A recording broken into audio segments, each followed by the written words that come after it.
cap, and with Durgel over here in the STRV and the Patton right there, it's going to be difficult to do that. So they need to start moving some of these tanks to kind of support each other, get the batch it over, maybe with the 5As on the inside, and find some sort of play to isolate that part of the map. If they wish to take it. Yep.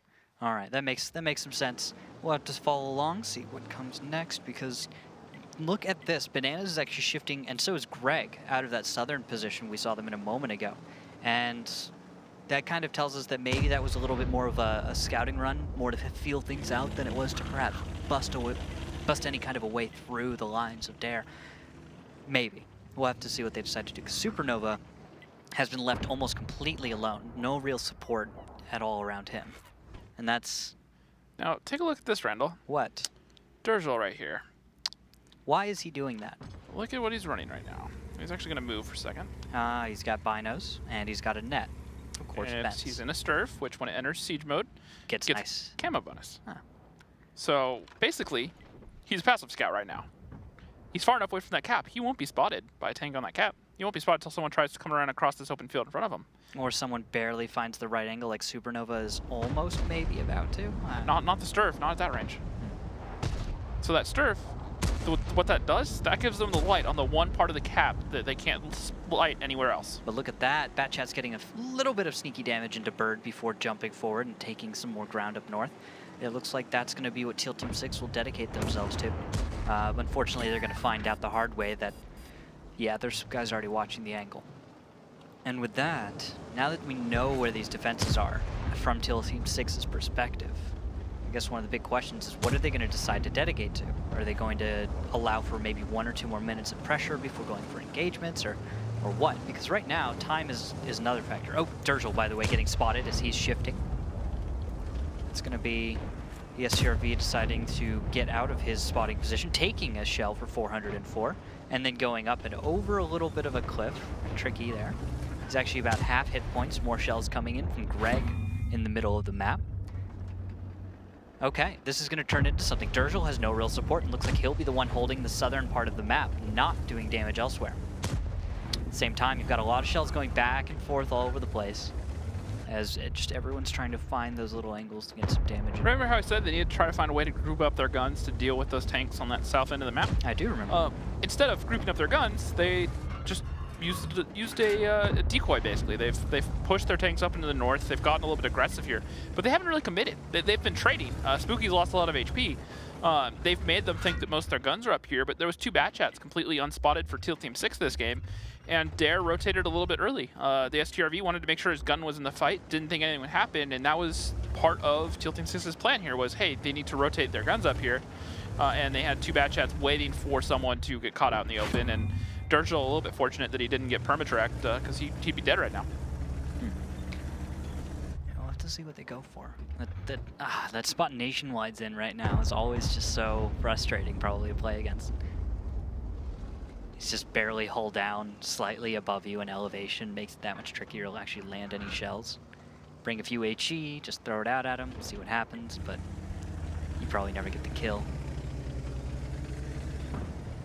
Dark Ninja taking a shell right there from Viral in the middle of the map. Nicely played. Now some shots coming from Supernova from downtown. He is going to get spotted in reply. Greg at the same time actually going into the low ground. Taking fire from the Patton. Durgel right above him is actually trying to 1v1 right up here against Supernova. And Greg wasn't spotted until just now. He's trying to get in behind, but he's having to deal with Dark Ninja up on the hill. He's not committing on this STRV just yet. Other side of the map, we've got an engagement starting though. Dark Ninja, Nationwide, and Harmless moving in on Zombie Food and Bananas to the wall host. 3v2, huge advantage for Dare in this case. Harmless kind of holding back. Bananas trying to see what he could do. One more shell from Dark Ninja. Nationwide, nice play by Bananas taking down Harmless, but that is a 2-for-1 trade in favor of Dare. Only 4 tanks remain for Teal Team 6. And Bird getting in here, finding some shots onto Greg. Durgel's going to set up in siege mode, and I don't think Greg will make it out of here alive. Probably not. It's going to be a tricky time. But Durgel takes 1 shell. 1 more will finish him off. Viral and Love Hitman, 2 heavies standing together, trying to see what they can do. Viral looks... Durgel dies falling. That's rough. But that's even better for Dare, because they've still got 5 alive against 3. Supernova is down. Viral and Love Hitman holding together, trying to take down Nationwide, it looks like.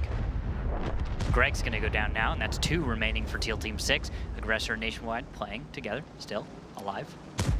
Nice heavy play, to be honest, and an ammo rack finally kills Viral. I bet he's happy for that, of course. Nice kill onto Nationwide finally. And Love Hitman is left alone versus Dark Ninja. I think that's a little bit of karma for Teal Team 6 when they played F7 on this map. I think it was Love Hitman got an ammo rack onto another 5A, so. Yes, he did. And that was... happens to everyone. He was almost full health, if I remember correctly. Yep. Sometimes your card is up and ticket gets punched. There we go. So, Love Hitman goes down. Dare picks up battle number 3, putting 2 points on the board now. So, with that one, throughout the entire time, Teal Team 6 was feeling things out. They were just kind of scouting around, trying to see what was what. They generally seemed to have an understanding of what Dare was going for. Dare wasn't doing anything that was too outside of the box from what we've been seeing on Sand River, right? I think Teal Team 6 were going the right direction. However, in the past, I've said, to do this right, it's a very delicate game to play those angles and do it. And if you notice, there was a few little things that just didn't go the way that Teal Team 6 needed them to. The bat jets on the south there, once they committed and they were spotted, they didn't get that pick onto Durgel right away until he ended up dropping off. Greg kind of hesitated, ended up leaving, bled a lot of HP. If they had been a little bit more decisive and committed onto Durgel, make sure he went down and then gotten together, and willing to bleed a little bit of HP, pay the toll, that may have opened it up. But the problem was they got spotted, and then at that point, Dare understood where their overmatches were. Because when you can spot all 7 of the tanks, it's a lot easier to understand, hey, there's 2 here, there's 2 here, hey, we have 4 up here, let's just go for it. Yeah, and that's what we saw up north with the 3v2. Yeah. Like right there was just, oh, hey, we've got this overmatch, we know what we're going to lose, but that's not as valuable as these 2 pickups we can get, as opposed to the 1. Now, with Durgel dropping off, that one, I'm not going to hold that too far against him. He was a one-shot in a very bad situation where he didn't have anywhere to go. And he would have died had he not jumped off anyway. So he took the gamble, tried to slide, didn't work though, got some air. It was pretty slick. No one ever likes to do it. It still feels bad. It's a little bit embarrassing, but at the same end, you'd really have to be a little bit more realistic and go, was he going to really be able to do anything in that situation? He might have been able to get another shot off. He stayed in siege mode, but he wasn't. I took a moment because we weren't on my observer, and I just checked everyone who had an angle on him. There were 3 people looking at him when he jumped off the cliff, and 2 shells even missed. And there we go, post game. Dark Ninja, top damage dealer of this game. Pretty strong performance from a lot of them, including Bird as well. And then looking at Durgel here, 420 damage, or 420, 42 fantasy points. There you go. There we go. Math's hard.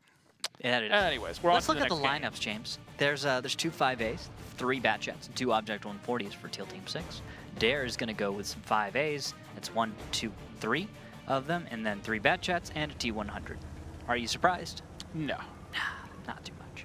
5A attack, bat jets go bat chat things, and Dark Ninja's just going to do what scouts do and spot the bad men. So let's follow Dark Ninja as he spots the bad men. He's going to spot Supernova, try to put a shot into him, but that 200 gun with the low shell velocity, not quite working out.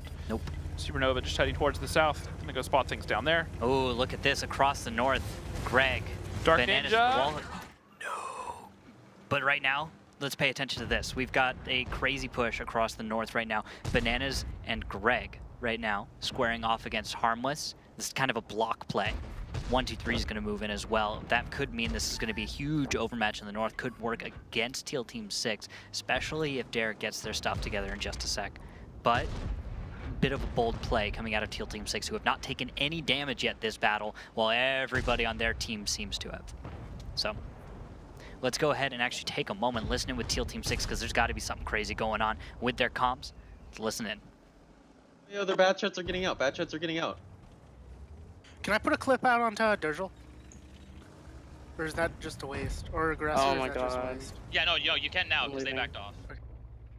Could we like fuck one of these groups? Like really hard? Yeah, can we just push this? What's that? I can't track it. Yes. Damn, that's a shit load. I'm reloading. They bled massive amounts. Yeah, they're rotating. Yeah, it's a good piece so far. Let's just not throw, keep it up.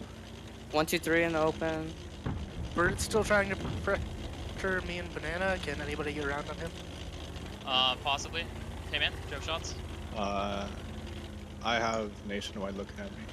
Can we just push this? Can we just just push this. Go, go, go, go. I don't think we should. Yes, Okay, okay, done.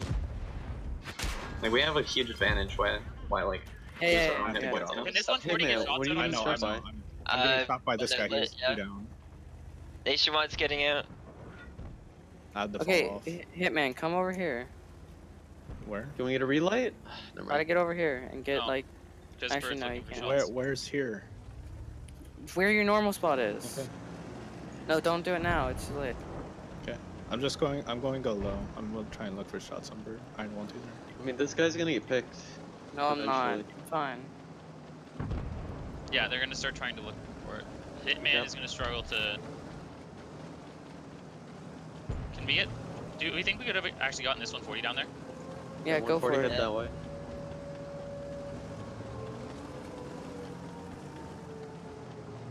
We'll start blind firing. Okay. We still have a little bit of time. Let's think about how we want to deal with what they're doing right now. Dude, we could literally just leave and go this way with everything. Yeah, can we get this ban out and just go Yeah, push easily. this? I mean, I want to. We don't really know what's over here, so I don't want to leave yet. Just I throw can. down. If there's a Just kick it right. possibility, I'll get bled. Once Bird shoots at host, I'm gonna Spooky, pop. down here. Yeah. Yeah, now. Okay. Be careful. No, Greg's gonna be stuck there in them. I can get out. You might be able to get out right now. I just no, Well, I he's can't right because by Dirgel's Virgil. looking at me. I'm worried about a bat. Alright, get down in this dip here. Like Spooky on the right. Like Guys, look they're to not- left. Take a left. Take a left. Wait, Take a left. Greg, could you leave this way? Not without Bird putting at least one into me. I mean, it's just one shot. I got lit going here. And Yeah, then yeah, their yeah, heavies that's in the fine. their heavies That's in the fine. mid are looking at me now, so no, I So can't. you, We need to get resets. You want me Yeah, to go? Spooky, go. Yeah, go. Look, try to go up and look for shots now. Okay. Okay, I'm gonna try to get out now. I think it's the best opportunity I have. Freeze. Tier 9 just lit. Shut by. He's hey, off Spooky, cap. get, No, get okay, safe, back get nice safe, shot. get safe. Yep. Spooky, that's not Hey, safe. they're looking north. Oh, Greg. Greg, why the fuck did you leave? Did you just kill You guys Host? told me to. No. No, we said no. We didn't No. say. We were Come talking up, Greg. Come about up here. Greg, come up here. Greg, Okay, come up okay, here. okay, if you can. If you can. Harmless is down 1. Hey. Alright, you guys okay. need to go round. You guys don't need to go round. Are we dumb? Yes, we need a dump. We need a dump on this. Take the zombie and this and dump. Here, I'm coming to where you are. I can't go over. Yeah. Yeah, no, Coming, I'm coming. Greg, that fucked Host. Okay, we need You can't leave the literally 140. told me to No. get out. We told you not to fucking leave after Nova originally Shut up, suggested. shut up. We still have a That's battle. fine. Oh, God, shut up. Jesus I Christ. confirm aggressor. All right, so we're gonna let them figure things out amongst themselves for now.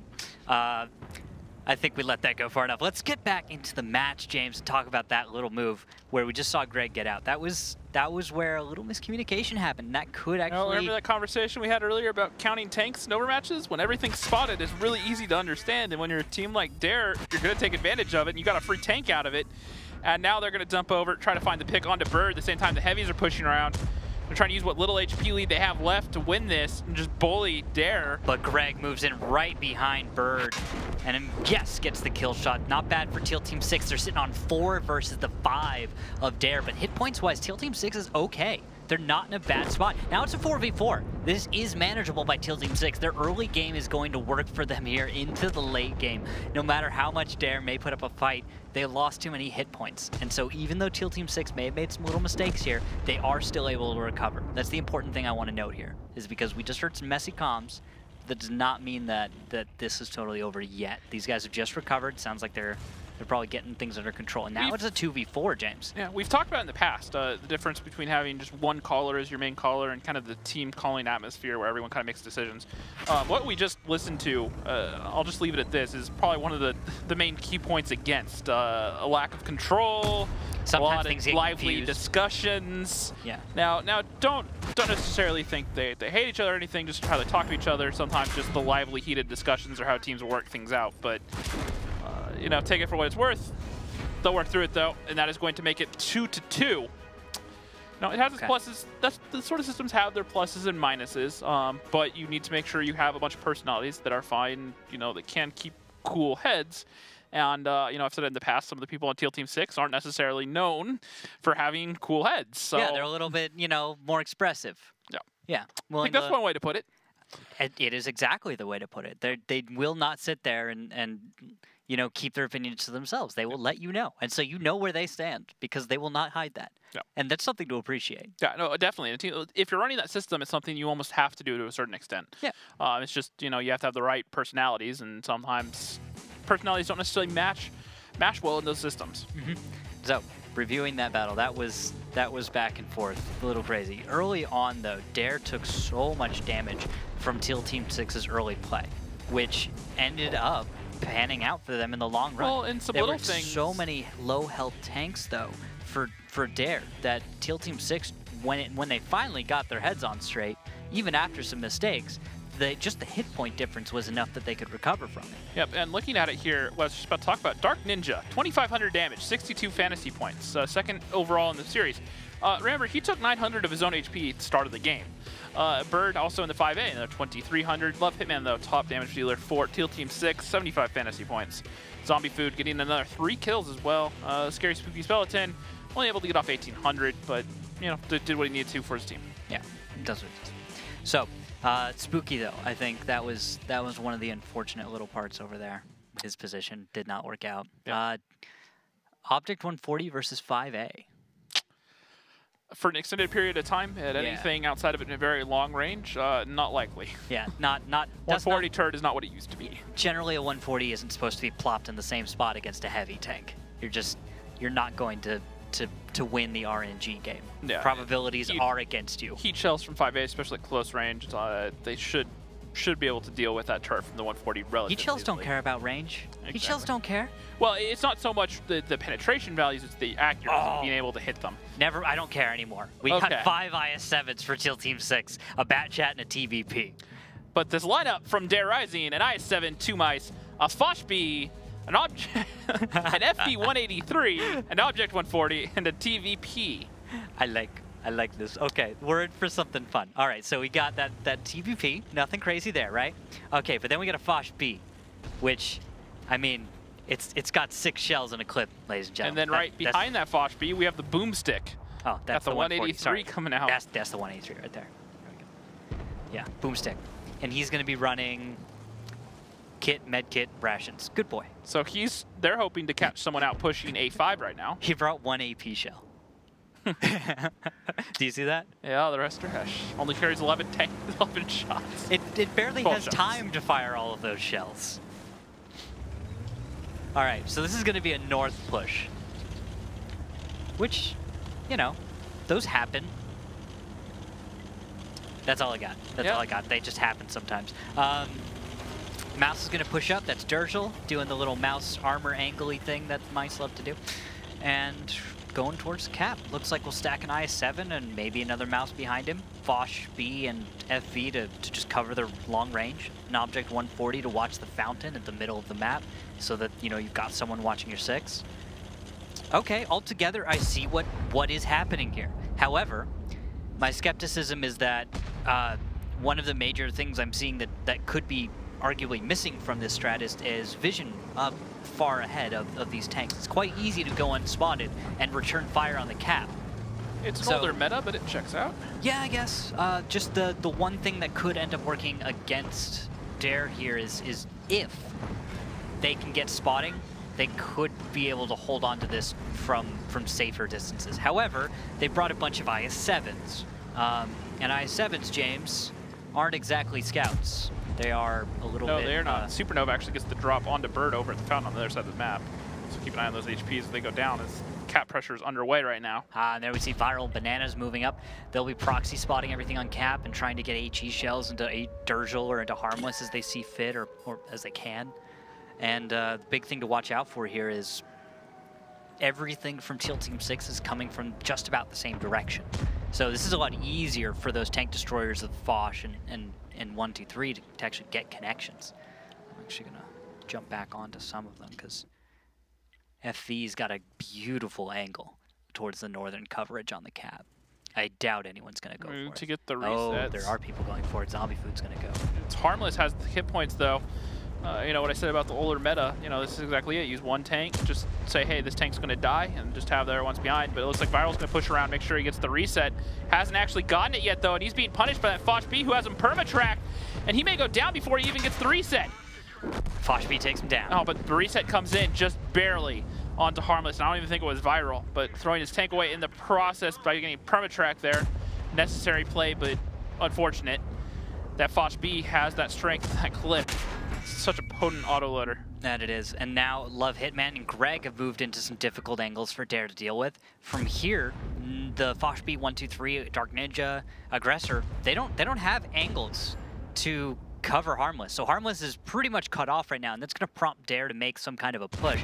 They have to in order to stay competitive in this battle. Harmless can take only one more shell. Greg and Love Hitman have luckily dropped a few, and that's allowed Aggressor to move in. Nice shells into Greg, allowing Dark Ninja to move in and a mouse.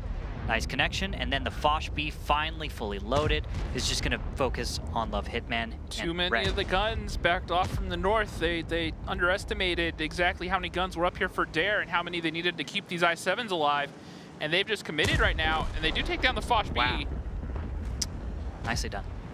Yeah, and Dare, well, they thought they could seize that. It seems the response from Teal Team 6 has been good enough. The IS-7s were able to shrug off enough damage and respond aggressively enough together that the tank destroyers weren't able to respond well.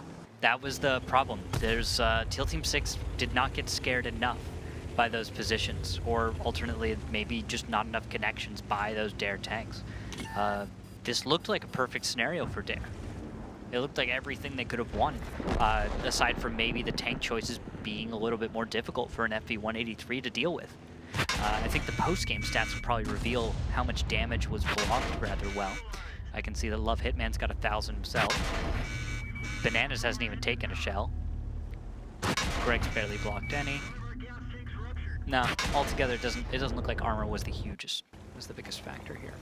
It looks like more so just those IS-7s got where they needed to be. Yeah, so I kind of wondered there for a moment. Teal Team 6, they backed off a lot of their tanks. They only had the 2 IS-7s in that pocket, and then the other IS-7 over at B6, the Crossfire. It didn't look like that was going to be enough to really keep those IS-7s alive, and they backed the rest off, try to open up the rest of the map, make sure they can get the 2-cap taken from them. Yeah. But the Crossfire was good. They made their shots count. They took down that Foch B before he could get his clip off, and they managed to make it work. So obviously a good bit of practice and coordination there coming out from Teal Team 6. Understood what they needed where and whose assignment was what in that response. And yeah, it's in general. If you're looking at the way Dare played this, they should have been able to win. Teal Team 6 did some good things in their response, but ultimately, Dare's also going to be looking at this and saying, we made huge mistakes.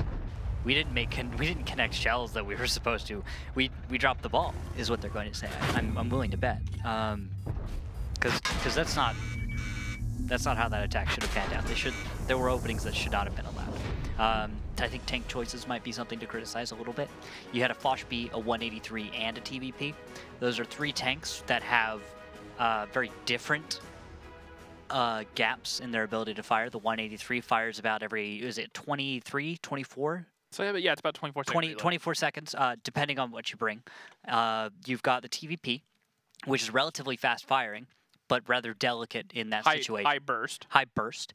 And then you've got the Foch, which is a damage monster. Yeah. And you should have seen more than 2k damage out of Nationwide. You should have seen more than 1,231 damage out of My Little Putin in his FV-183. And you should have seen more than 1,800 damage out of Aggressor. Aggressor and Nationwide are the top 2 damage-dealing tanks that battle, but that's still not enough. Dark Ninja only gets to deal about 968. If on a city map, your top damage for anyone on your team is 2k, there's probably a problem, especially with the mouse meta right now. Yeah, and the thing is, this was defeated with a group of IS-7s. Tanks which are tricky. They're tricky to shoot because the Shuka, the spear on the Pike nose. The Pike nose, yes, thank you. It's just. And Greg continuing to have a strong night. 4k damage, 2 kills, 90 fantasy points. Love Hitman also 3,500, 0 kills, 80 fantasy points. But end of the wall, it was 3k, 3 kills, and 84 fantasy points. Nationwide and Aggressor, like we said, top damage dealers, but not really able to get into the fight. Bird doing what he could there at the end, but not really able to farm that much. Only, 1,324 fantasy points. He's had some strong games, but this was not one of them. Yeah, and there it is. Just a lot of 50% on damage dealt, or shots hit. Let's move past that. Let's move to the other side now of Ruinberg. Let's go ahead and put Dare on defense. Let's put Teal Team 6 on offense, and let's see what happens.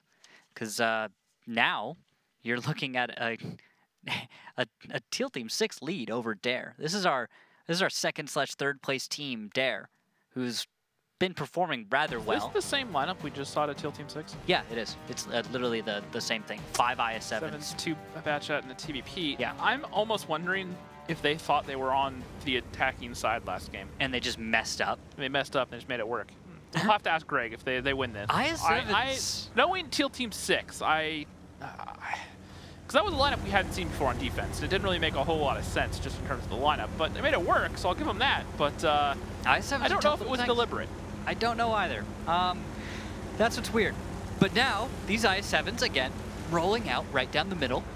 Love Hitman taking 383, getting tracked there. That's bouncing another shell. 2 more bounces onto Bananas, the wall host. And that's what you need to pay attention to in this opening run. Notice that no one's really taking a lot of damage. That's why IS-7s are awesome on the move. James, we've both had plenty of experience of sending a horde of IS-7s forward, because guess what?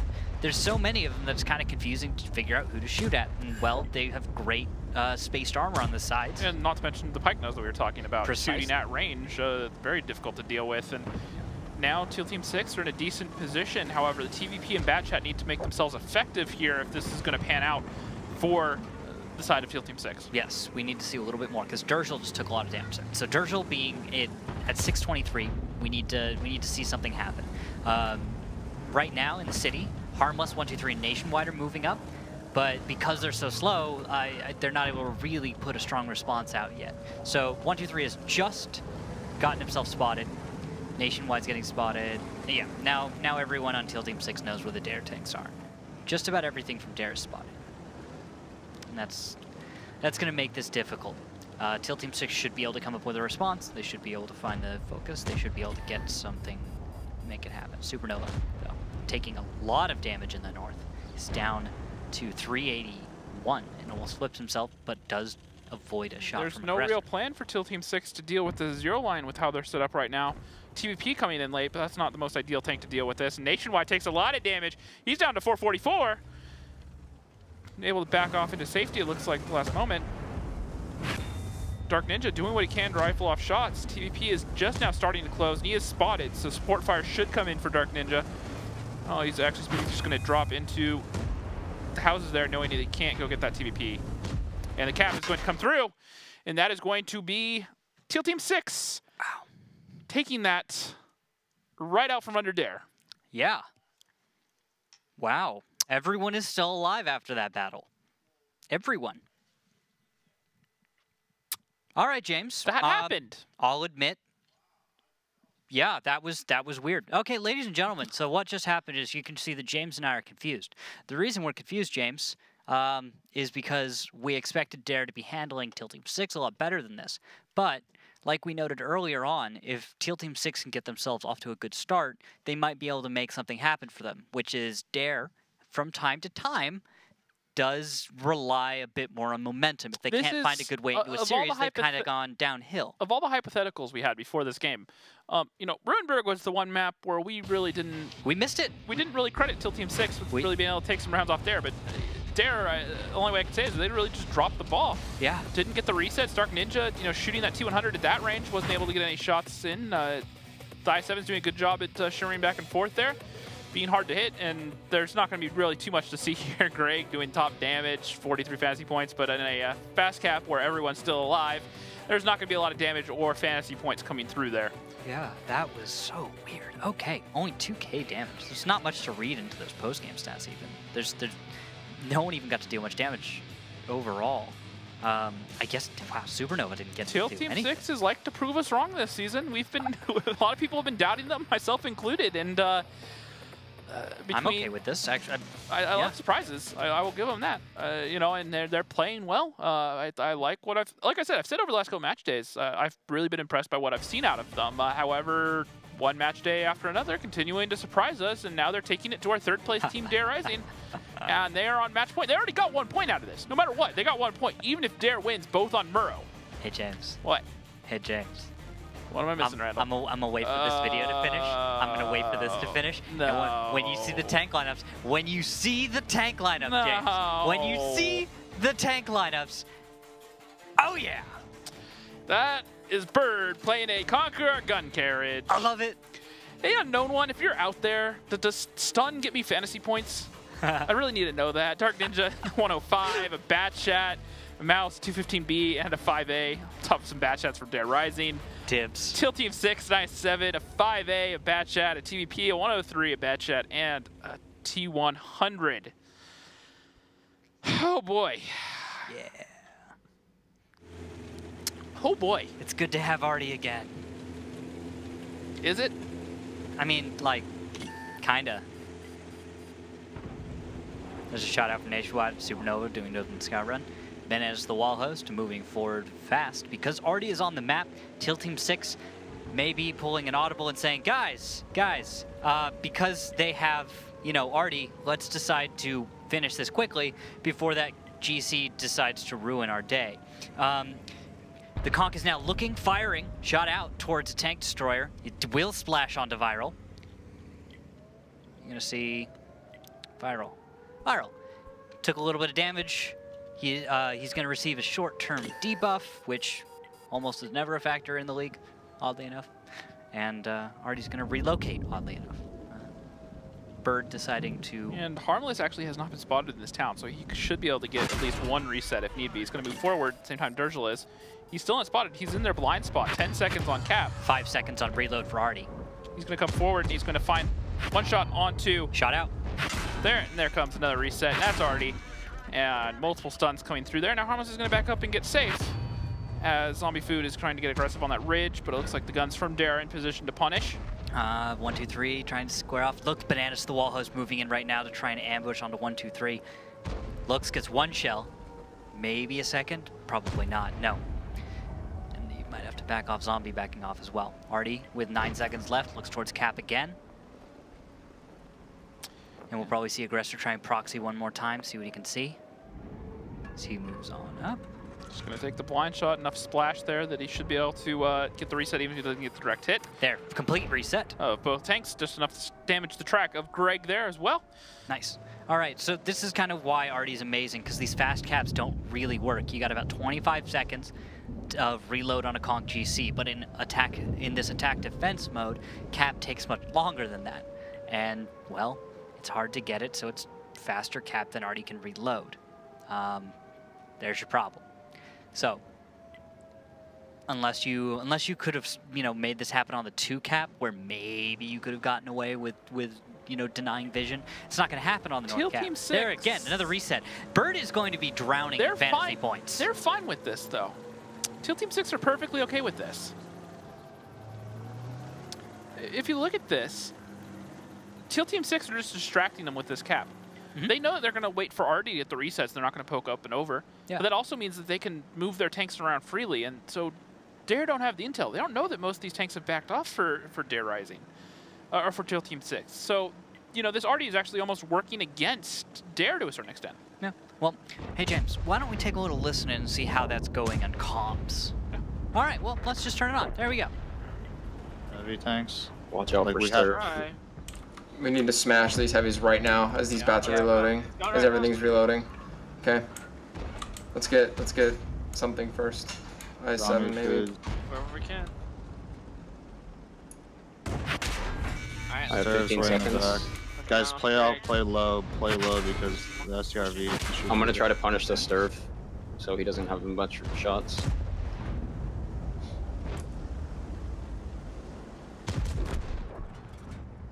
Chill out. I'm already in. Alright.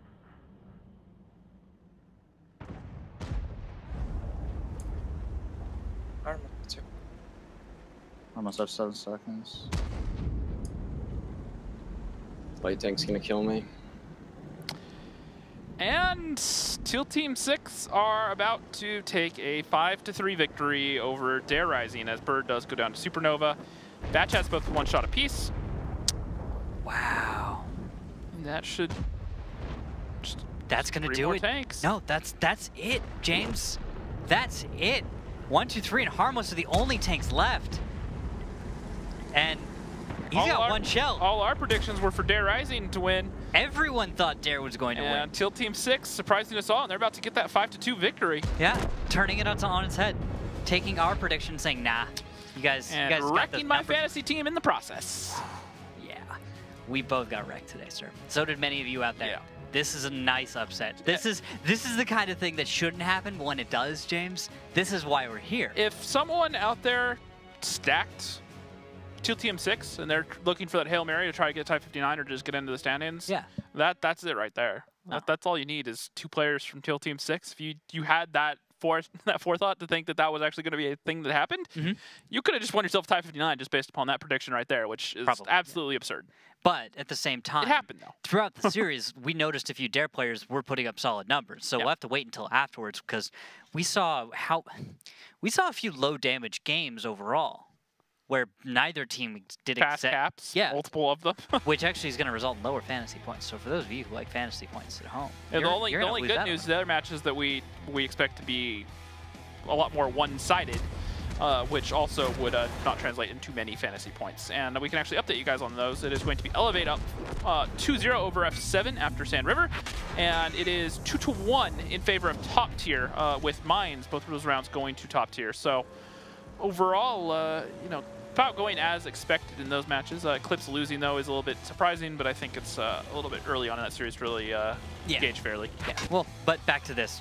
Overall, that series was unexpected. And looking at the last battle stats, IS7 from Love Hitman with Bananas and Viral all putting up solid damage.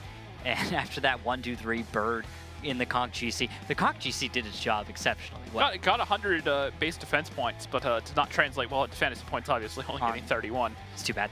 Zombie Food putting up decent. Spooky being rather middle of the pack, one could say, for the whole season. But having his gun up there, kept it firing, got 3 kills at the end there, so he did his job in that TVP. And now looking at the series, Love Hitman, 377 zone we haven't really talked about. Bird actually coming up with a strong 368. He's always good. Every day, even when they lose, is always solid. Yep. Greg and Banana the Wallhouse also having pretty solid points there. Almost 350 for Banana the Wallhouse and Greg 353. And Dark Ninja, coming in with 260. It's respectable. Second page here, it's nothing too surprising except for Supernova, who's normally a very common pick, having a rather poor match day. But if you guys noticed, against F7 and against Knight, Supernova, while he's been calling, he's put himself into a lot of those positions which have not been good for him individually, doing what's good for the whole of the team, and that's been working great for him, but that's translated into Supernova not being the greatest fantasy pick. So, overall, it's good stuff, and now we are going to be joined by Greg for a winner interview. Obviously, he needs to go back to eating peanut butter before every single one of his games. It seems to be a good luck charm for him. Yeah, Greg, welcome back to the show, sir. Admittedly, James and I were wrong. What was going on? Hold on. Yeah, you got this? You got this? Oh, you got this. First off, I am extremely happy. Second off, 100% respect goes out to Dare. These guys have been fantastic 100% of the season. They were the only team that really gave us a chance when we first got into Gold. When we first started, nobody really knew us. Nobody wanted to scrim us. I wasn't even getting messages back from most of the captains. Durzel got back to me a couple days later. We set up a scrim, and ever since then, we've been scrimming each other a lot. We've been playing a lot. 100% respect goes out to those guys. Yeah. If it wasn't for them, I guarantee we wouldn't be where we are right now. So if you hadn't been practicing with a team like Dare, if they hadn't given you the chance you wouldn't have been able to even beat them today. 100%. They have helped us more than I could ever relay. All right. Now, we did have a sneaking suspicion during one of those games, and I want to ask you if it's true or not, Greg. Your Ruinberg defense, the lineup that came in there was the same lineup you brought the next round on offense. Looks a lot like an offense lineup you've run before. Was that a little bit of, hey, guys, we're on the other side, we're not really?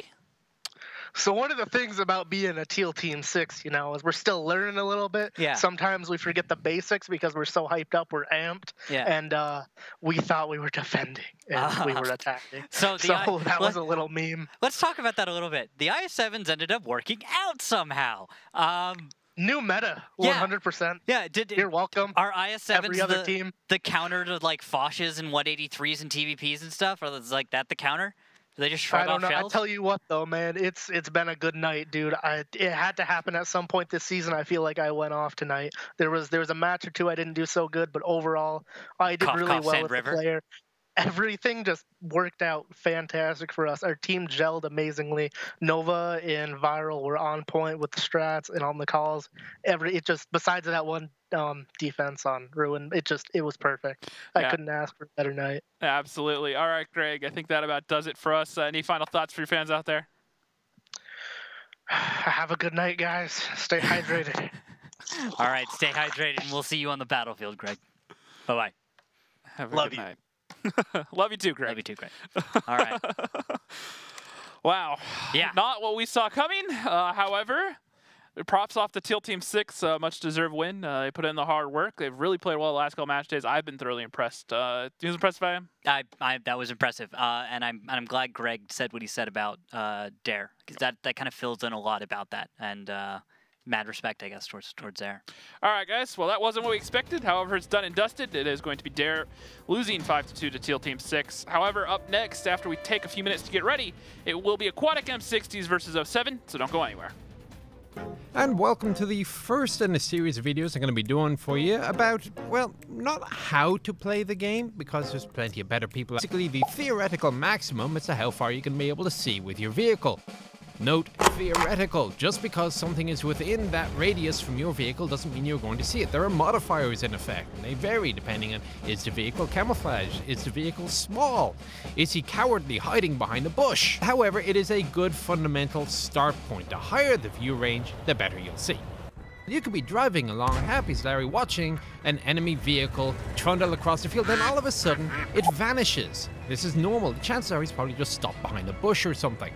Now, what will happen is if he does something to make him more visible again, he will suddenly reappear. For example, if he shoots at you, a big muzzle flash, and you spot him again, and then after a while he will vanish again.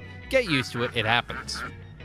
Bear in mind that just because it's vanished from view doesn't mean it's not still there. You just can't see it. However, your ammunition is going to be just as effective. If you have reason to believe he is still where you last saw him, go ahead. You're not being paid to bring ammunition home.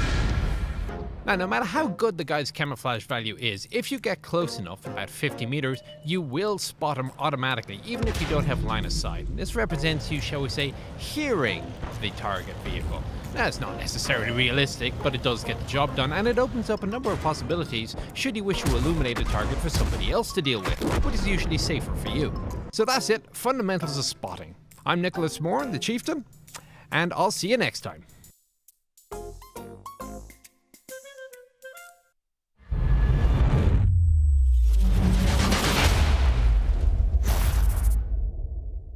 Use of cover. The first thing to cover will be hull down positions and berm drills. American vehicles with their larger high turret allow greater gun depression, so they're particularly good at this. Generally speaking though, the higher the gun depression angle, the faster and more protected you can engage targets over the top of a hill. The berm drill is what we use to engage targets with a minimum of exposure. The general gist of it is you drive forwards, expose yourself, fire around, and then retreat back into cover while you reload. That's the basic idea, but after a couple of goes of this, the opposition is probably going to figure out what you are doing. So the next thing you want to do is see if you can do a berm drill at an angle, if your depression allows for it. Rotate your hull a little bit, so as you drive forward you are now moving at an angle. This means that you are providing a harder target to track.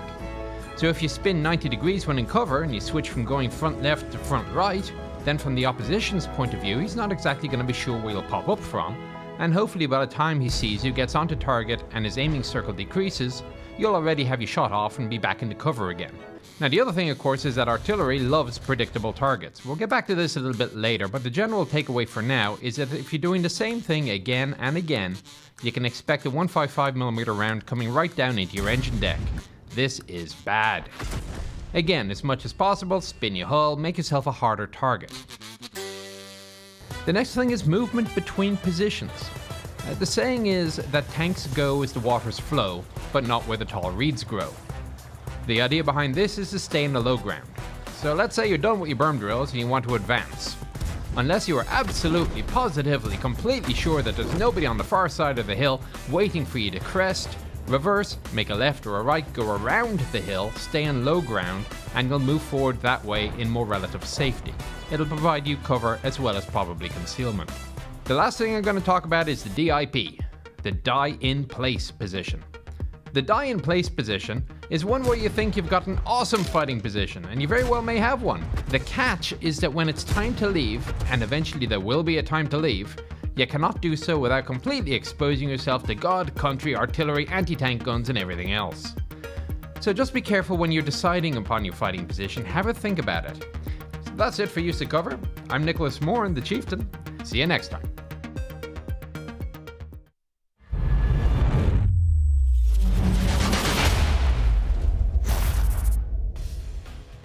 And we are back with more World Tanks action. Once again, we just watched Teal Team 6 end up getting the surprise victory over Dare Rising 5-2. And up next, we get a very important battle for both teams, really. Aquatic versus 07. But first things first, I'm Randall Holcomb. That's James Rockstar Greaves. Welcome back.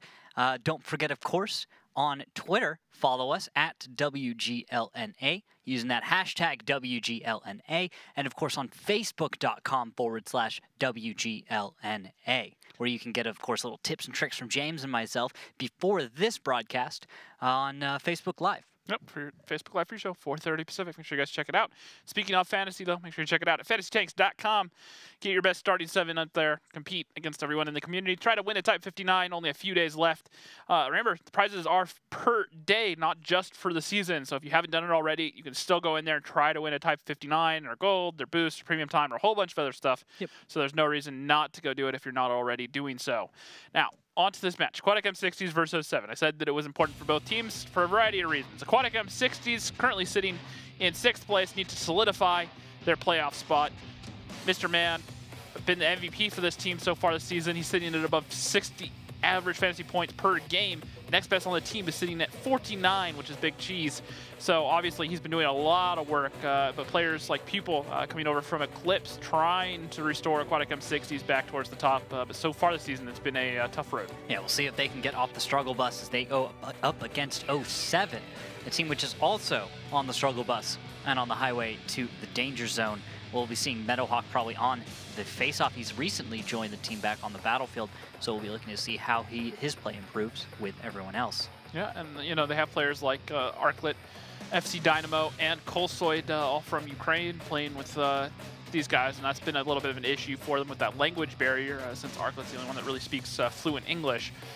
So that's you have to wonder how much that's played into their performance this season, obviously sitting only on 3 points. And the other thing that's really funny about this team, they're only 3 points they've gotten all season. Yeah. It's versus Eclipse. It's not versus, you know, F7 or one of the other teams that's struggling. It's versus our 2nd place Gold League team. Well, that's because 07 has the potential for amazing things. Yeah. They're just on the struggle bus right now. Yeah. And their only chance to get things together means they need a win here to stop M60s from pulling away. A win here for M60s would pretty much just solidify 07's chances to not making the playoffs, and at that point the only thing left for them is to fight to not get relegated. Pretty much. So after that, let's take a look now at the map choices for the series, James, and take a look at those. First is Mines and Cliff out. Yep, I want to say it again. Mines was once Aquatic M63's fortress, not anymore. It's going to be their ban. Cliff coming out for 07, no surprise there. Ghost Town and Himmelsdorf up first. Ghost Town's been very strong for M60s, one of the few maps where they've actually looked decent this season. However, only sitting at a 40% win rate on the season. Yeah. Sand River, Murrow being banned. Nothing too surprising there. Ruinberg coming out. That's actually looked decent for 07 so far this season. I can't recall really seeing M60s play it too much. And then Prokhorovka, a map that 07 tried really hard to play a lot early in this season. Only got, let me check here my notes. That is going to be, let's see here, Prokhorovka, 30% win rate over 10 games. So, you know, they played it a good bit, but really not having too much success on it. Yeah, we'll have to see. And then after that, James, predictions. You and I both put our predictions in with Ute right before the broadcast. We'll see how those pan out. We were wrong earlier. We had it completely wrong earlier. And once again, me and you match our scores, and you go with the 5-2. You both always go for the same thing, and that's fine. But I'm going to play around with the idea that it goes a little differently. If Aquatic is going to get off the struggle bus, if they're going to turn their team around today, if they do that, 5-2. If they don't, your 5-3 seems reasonable. 5-4 or even 07 winning today. Yeah, well, the rest of M60s really needs to show up. Mr. Man shows up regardless. He's had great fantasy nights even though his team's lost 5-0. Yes. But the rest of the team needs to show up and support him, make sure that the strats are coming together, that they're all working good, and really put 07 in their place if they're going to have a chance tonight. Yeah. Well, anyway, let's actually go ahead and talk to the captains themselves, sir. Let's go ahead and bring them on. Hey, guys, Mr. Man Meadowhawk, you've probably heard all of the bashing we've already put towards you guys. So we're going to give you an opportunity to join the conversation and help you out. I'm going to start off with Meadowhawk. Meadowhawk, we've been talking about your team's language barrier a lot. And we wondered if the new Google technology might be the best option for your team. You hear about these little earbud things that they got? Yeah, I've seen some reviews. Apparently they're not very good.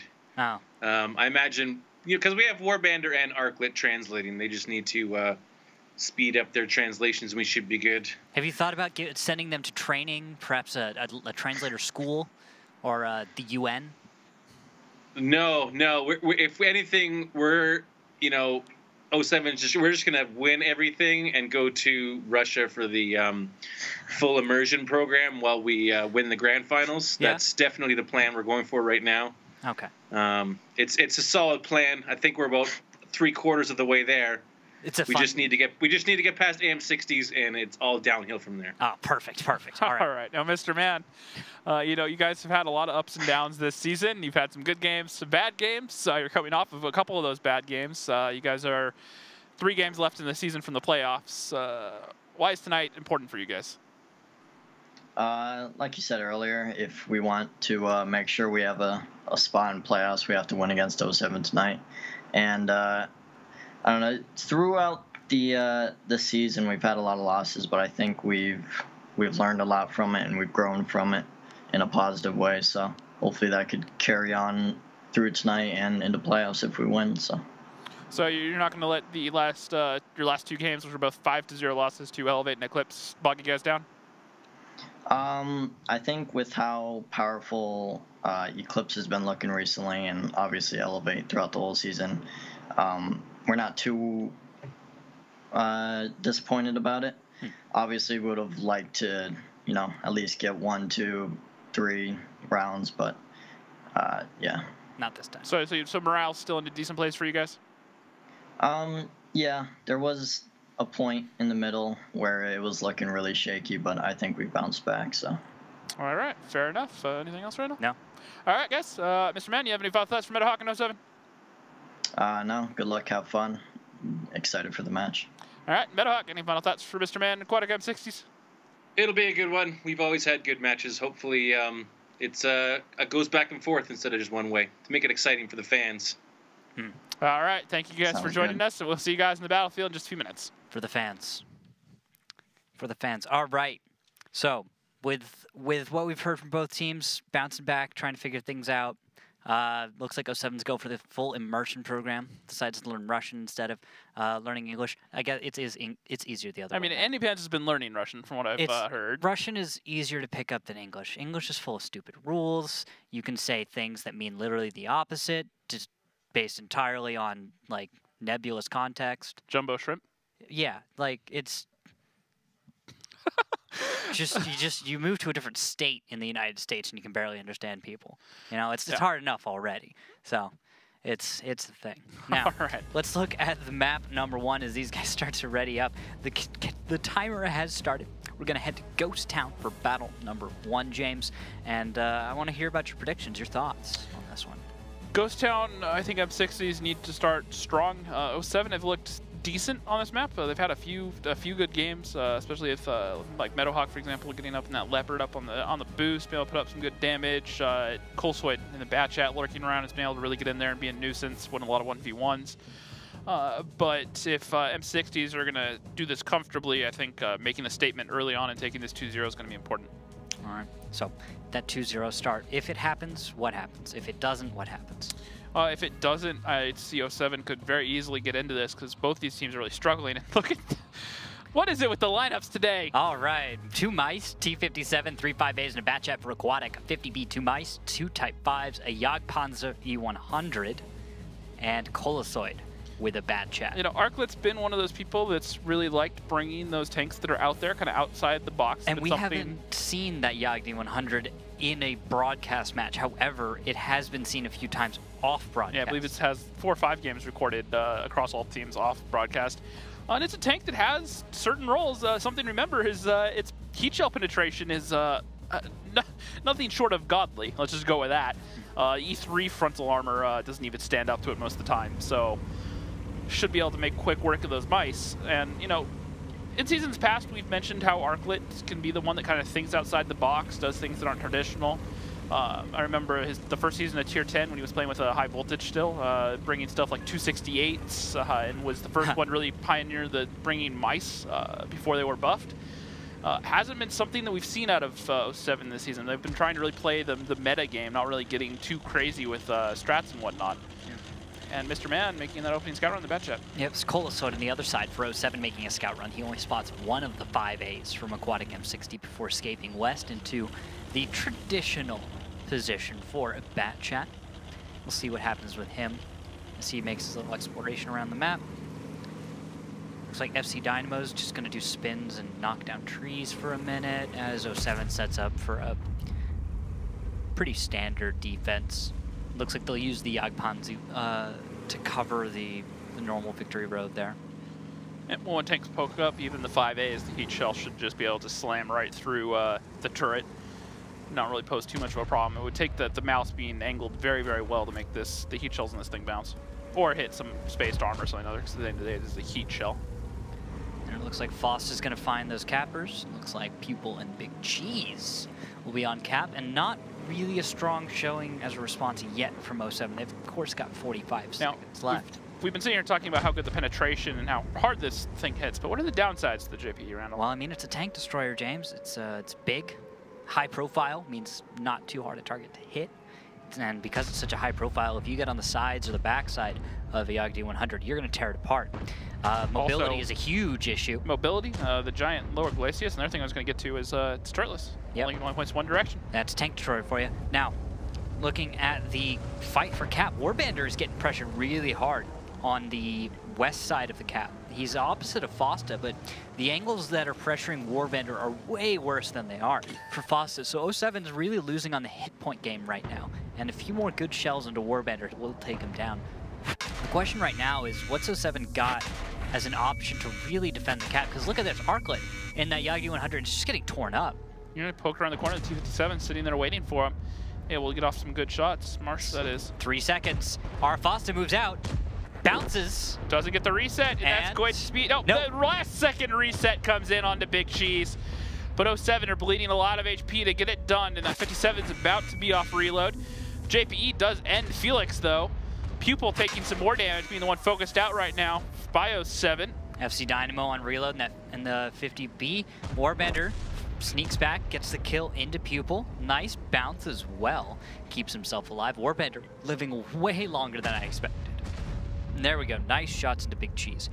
This was looking quite nice for Aquatic, but, well, it seems like they failed to press their advantages and really kind of left a few tanks alive that otherwise should have been allowed to die. HP's back to even, a gun advantage for 07 as well. Pupil going down, and now Giggles does take down Warbander to even it up 5 apiece. HP is back in favor of Aquatic M60s as trades go back and forth right there. Marsh ends up taking down Colosoid in the bat chat, and now Mr. Man's going to come in with a full clip. And full HP, I expect to see him just push around and put his clip into Andy Pans in that Type 5. Yep. And there we go, 2 shells on a 50B. Nice. FC Dynamo picking up that kill. Trying to back off. Feel my potato puts a shell into him. Everything on 07 is incredibly low health. Just 1 shell for almost anybody. Mr. Man getting his 2nd kill. Should be his 3rd here in a second, provided he doesn't low roll. And picks it up. Marsh getting some damage off there. And he still has 1 more shot, which he's going to look to put into Makos. And that should be Aquatic M60s taking this one as soon as they kill FC Dynamo, and that'll start them off 1-0. FC Dynamo is just about reloaded. Oh, we found a T-57. It bounced the shell. And now with that last shell, Mr. Man at full HP and a bat chat, just gonna push around, aim his shot, put it through the turret, and that is going to be his 4th kill of the game. Yep, battle number 1 goes to Aquatic. So they start off okay, start to lose a lot of momentum, kind of rally as it were, and then clean things up. That's generally the short of that first battle. Feel my potato. What did you do? 5k damage. Not bad. In a type 5. Or no, that's 5A. 5A, excuse me. Yeah. Yeah. No, Mr. We'll get to the rest of the stats in a minute, but 5k, yeah. That's pretty impressive. That's not bad. The For 5As are good damage dealers. They aren't going to have the highest DPM, of course, but if you can just stay engaged in some kind of hull down or decent position, that's generally how it works. All the heat shells, especially versus all these Mycin type 5s, they do a good job. And even the other thing, the JPE has a lot of that very thick, flat armor, which is what those heat shells do so well against. Yeah, so. Just shoot the front lower plate of a JPE, which is what we saw. JPE just peeks out and thinks that it's a big, scary tank and everyone's going to run and hide. But well, and even with like a 5A, if you have a high enough penetration, if he's looking straight at you, you can actually go right through the superstructure of the JPE. That you can't. Just have to be careful about the right spot, if I'm correct. Yes. Right? Yeah, you just got to know the front of that. Yeah, you can definitely. There are a few spots, especially around the gun, where it can be a little bit tricky. But if you can pretty much go for the superstructure, even the 215B, the APCR shells can go through it as long as it's looking straight at you. It's just a matter of then you have to look at who's playing it. If they're angling correctly, you get into that whole conversation. That's for another time, James. Yeah. Okay. So. And Arclet, you know, not to question his ability there, just not really able to make that tank really work too well past just the one shot when he took out Felix. Yes. And then opening up Fossa, getting torn apart like he did. Warbender did a great job, and his mouse actually staying alive a bit longer than expected. JPE, I think we can both agree it didn't quite work out this time. I mean, he had the one nice kill. You know, it's just really nice to be able to do 1,100 damage and just kill someone. However, a lot of other negating factors. Now looking at it, Feel My Potato, 5k damage, 102 fantasy points. Someone that used to be a decent fantasy pick. This season he's been really quiet for his team, especially after losing his battle buddy of Fails. Yeah. FC Dynamo doing what he can, 3k, 62 fantasy points. Then Martian at 57 doing another 3k himself. And a lot of people up in the 3k range. Or more or less. Second page, nothing too surprising down there. Mr. Man with the 4 kills, still getting 60 fantasy points despite only doing 1,600 damage. And then Arclet, the 1,100 shot there with the 1 kill. Fosta will be dropping himself onto the bench for the next battle, and that's going to be Meadowhawk coming in for this next one. So I guess after Fosta wasn't super satisfied with that last one, he might be wanting to just take a step back, or we'll see what that plan is for them. But we'll have to note that. It also depends the tanks that are being played. Yes. With this sort of system, with all the players they have, because if you remember, Fosta kind of wasn't doing a lot of the calling for 07. You're right. So looking at who's playing which tank and what role, Meadowhawk seems to be a better heavy tank player more or less than Fosta. Fosta's always played a lot of the light tanks, medium tanks, 50Bs.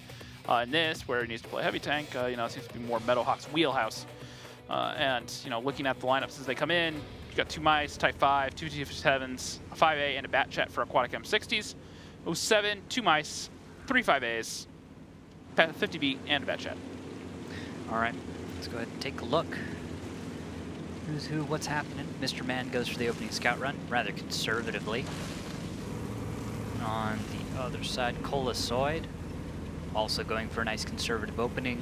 Nothing too crazy. He's not going to find much. But we'll verify that it's not too crazy. And so, standard opening on defense, nothing outside the ordinary, and then looks like some southwest play, eventually. Pressuring towards the 2 cap for 07, meaning you're going for the long battle, pressure will be going towards Mr. Man in a bat chat later on, and well, what else do you think, James? Anything else within our predictable future? It looks pretty standard from both teams. M60 seem to be worried a little bit more about that 1 cap, willing to respond late to the 2 cap, which seems to be the kind of meta right now amongst most of the teams, is more worried about the fast cap in the north, and then you have a little bit more time to get the angles on that 2 cap. The 1 cap is a little bit harder to rotate to and get the resets in a timely manner, so nothing too surprising there from them. 07, going the pretty much standard south play. Looks like they're trying to get set up, do something similar to what Aquatic M60s just did to them last round. Colasoid just spots Felix. Nice for them. 07 is gonna do that. And it looks like he's gonna be able to take the west side just as Mr. Man is jumping on out. So let's go ahead and actually let's take a listen in with Aquatic. just a second here and see what they're planning. Hang out here, you know.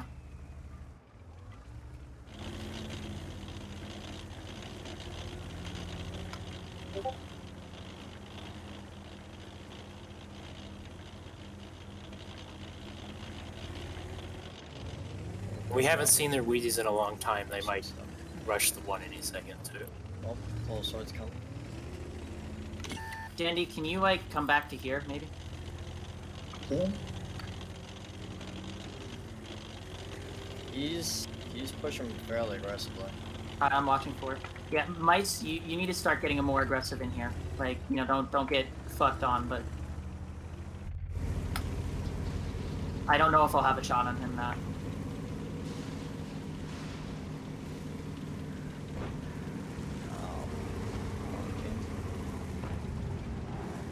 Whissies aren't here anymore. Yeah, they're looking for picks. They're just driving around looking for picks. Okay, there's a 2 cap. Just play through here. Just play through here. Like, they have a lot of stuff in the south. Just bring the Weasley here. No. We're all literally just gonna play through this angle and this angle. We don't want to get fucked by these Weasleys.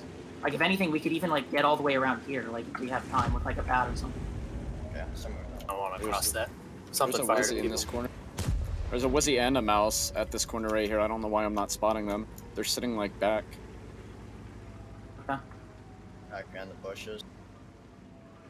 Yeah, I don't know how the Mouse isn't lit though. Just be careful of the bad chat coming up this way, guys. Because Well, as soon as he fires, we need to cross to the other side. So draw his shot. I'm trying. Okay, I'm going. Wizzy shot. There's the Mouse. Mouse shot.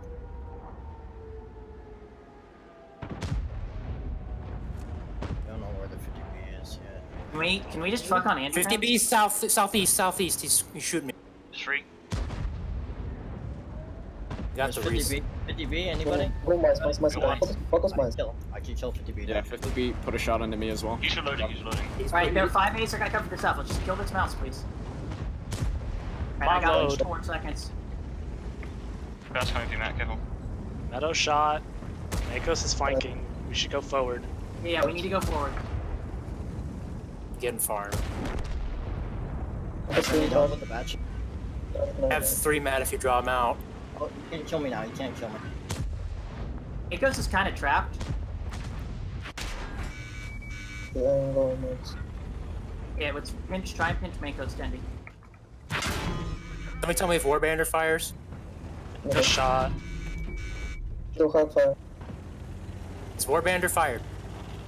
No, not yet. Our click shot. Dendy, can you go low? Can you go low and fuck with Makos now? Yes. Oh fuck. Bats gonna be loaded soon, so we gotta deal with the ship, boys. Marsh, Bats Loading. gonna be coming in. I already dropped 1 into him. I know, but he's gonna be coming in for us. So I got fire. I understand. Out.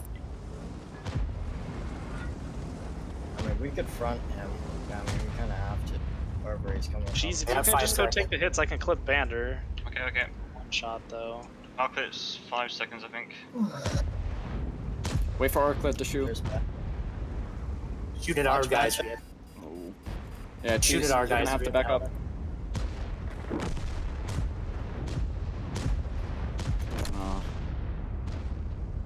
How many did Polo Sword fire? He shot at least 3. Shot 2 at me.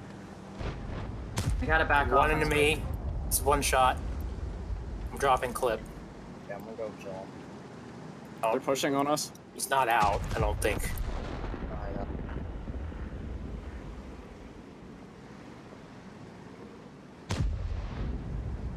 I'm not loaded to help you people, sorry. I had to just drive around here. I don't know why you dove off. I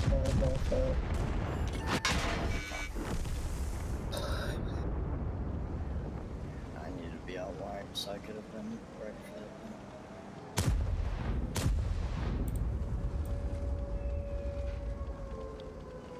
And the last tank alive, Feel My Potato, taken down by Makos. It's gonna be it. Yeah. Right there. Yeah, I really don't like to call out a single player, but that was a pretty vital moment, and getting your tank flipped like that because you wanted to do something cool just cost your team a game. That's kind of really unfortunate, and there's no real way to avoid pointing the finger. As much as I don't want to, a lot of these players are really good, but sometimes dumb decisions are made, and there is no other adjective to really describe that other than dumb. Yeah, it's because Andy Pants, he does not deal a single point of damage in this game. He goes down. He doesn't do anything. And then this 5A, just... I feel my potato actually does 1,500 damage before this, meaning the team was competitive up until that point. And then all of a sudden, it's easy to look at the battlefield and forget all of the hit points that were still there and the gun that was still alive, but that really wasn't able to do anything. It wasn't going to be able to help it. Yeah, and Mako's coming in there at 4,200, 2 kills, 90 fantasy points. Meadowhawk, 3,600, 1 kill, 63 fantasy points. Arclit, another 34, 2 kills, 73 fantasy points. Not bad there out of the top damage dealers from 07. Marsh, top damage dealer, 4 aquatic M60s. Felix in the type 5, only getting 2,100. And then Colsoid, 2,100 in the bat chat. Not great, but not bad. Did a good job dealing with Mr. Man and getting out of there. However, he missed the first shot in that clip, which really did not help his case. No, it did not. Oliver on the other side, you got to note that 07 did a decent job there. They managed to hold on, even though Aquatic had some moments where they looked like they were able to kind of push ahead, get some momentum going for themselves. And now we'll move on to another map, James. Now we go on to Himmelsdorf, where, well, on attacking side, it's very, very difficult. And to start off, attacking will be, it looks like 07. So we're looking to see how Aquatic can defend, if 07 can find any way through. Yeah, it's going to be difficult, I think. M60s have seemed pretty decent on Himmelsdorf recently, and if I go ahead and pull up their stats on it, they are seen at a 42% win rate, which isn't fantastic. 07 on their hand, only at 11%. Well, this is a perfect time to actually look at that, because we actually have a timeout call from, it looks like Fosta. So 07 calling a timeout needs a little extra minute. So go ahead and break that down for me, James. Tell me about those Himmelsdorf stats again. Oh, well, if you want to go over them in more detail, Himmelsdorf, 9 games played for 07, only 11% win rate, 25% on defense, so 1 out of 4, and 0 out of 5 while attacking. So this has been a struggle for 07. And then M60s, on the other hand, they're not doing that great either. 7 games, 42% win rate, 1 out of 4 on offense, and 2 out of 3 on offense. So, wait, defense? Yeah, excuse me. So defensively, they seem to be pretty solid. I don't know exactly where those losses came from. I'd assume probably Elevate, but we'll have to find out. I know Viral actually put out a spreadsheet a week ago where showed everyone's scores if without the Elevate games to see where everyone stacks up, assuming that the Elevate's going to be an outlier and an automatic loss every time for 90% of the teams in the league. Kind of was a little bit of an eye-opener to see how some of these teams have been doing on some of these maps. That it is. So with that in mind, James, we're just going to be seeing if there's going to be an upset this battle. If anything new is going to come in, what the innovations are, and just try and focus on those points. Because right now, I'm really not predicting any upset on Himmelsdorf. Do you have an update on the offline scores? I can bring you an update on the offline scores. I absolutely can, James. That's a perfect idea. So right now, we've got Elevate versus F7. It's over. It was 5-0, and if I look at the times real quick, that is 12, 20... 22. No, actually a longer battle than expected, so almost, yeah, a little bit longer than expected. And then top tier versus Eclipse. That's going to OT right now. That is, it is. It's currently 4-4. Top tier wins 2 on Mines, Eclipse wins 2 on Ruinberg, and then a 1-1 on Proc, a 1-1 on Ghost Town, and that's going to leave top tier with an Eclipse right now fighting on Ghost Town tiebreaker. Yep, so if you had a lot of people for your fantasy team on there, that's going to be decent. And top tier, this is a good time for them to start to get hot now with Rude back and playing consistently, going into the playoffs. So, they're not going to be able to get that second place spot. Now, their thing, though, is this is actually a small blessing for Eclipse because Dare lost earlier. So Team 6 doing them a favor. They are not in jeopardy of losing their second place spot, even if they lose this. You're right. So that's not bad for Eclipse. However, they obviously still want to win and solidify it. Now, we go into battle number 3. There's going to be Aquatic M60s on defense, 50B, a Mouse Type 5, 2 5As, an E3, and a Bat Chat. Mr. Man still playing that Bat Chat, 4 Aquatic M60s, 07, 2 50Bs, 2 Type 5s, 2 5As, and an E4. All right, on attack, not a whole lot of mobility, bringing the 50Bs as your most mobile option, and then stacking that up against some 5As, Type 5s, a single Mouse, a single 50B. And then I do like bat chats from time to time on Himmelsdorf, but it's always such a risk because it does have great damage potential.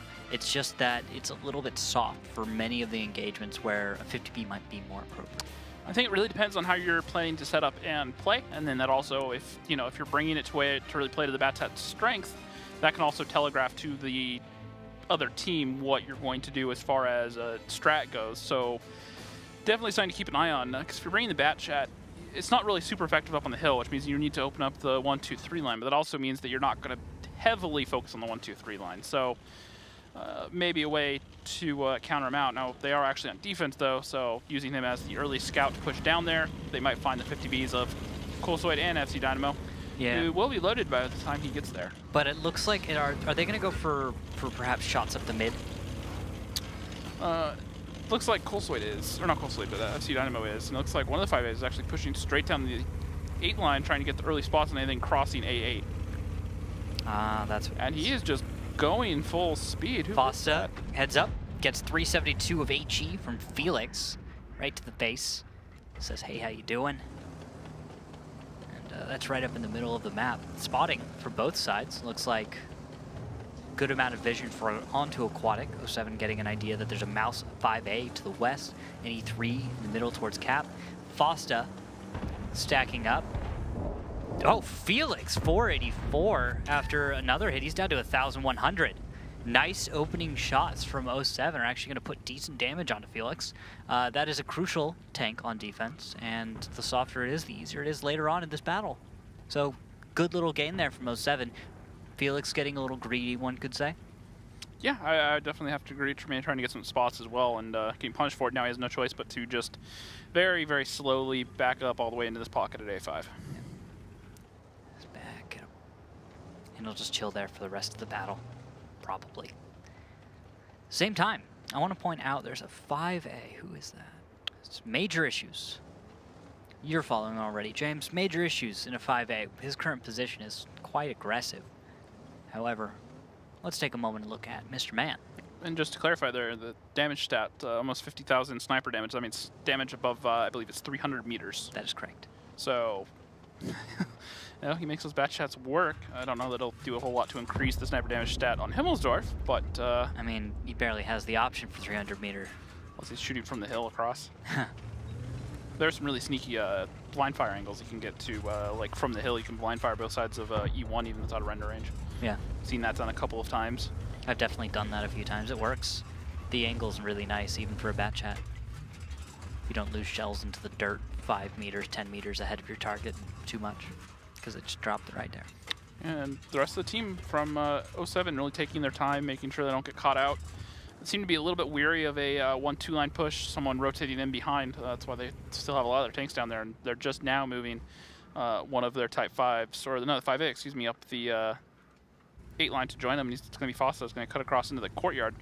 So maybe we're going to see some sort of break onto the 1-2 line cap. These 5As working across towards D2 with the rest of the time these tanks push down in the south. Maybe. I'm feeling more the 2 cap.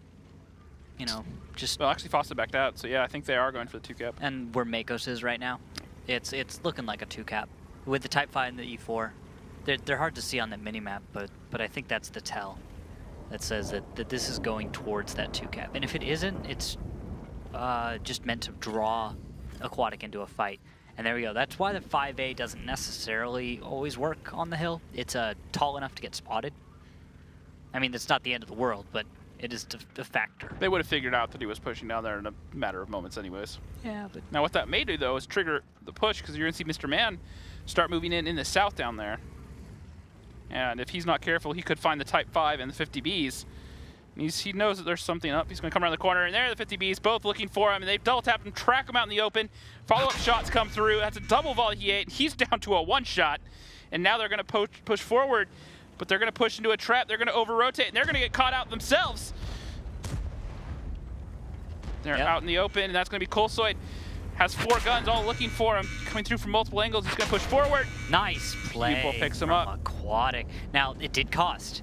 Hit points wise, Aquatic's been taking quite a bit in order to, you know, get these kinds of gains. Now, there's Type 5 Andy Pan's waiting, and shot out for 1,400 into Giggles.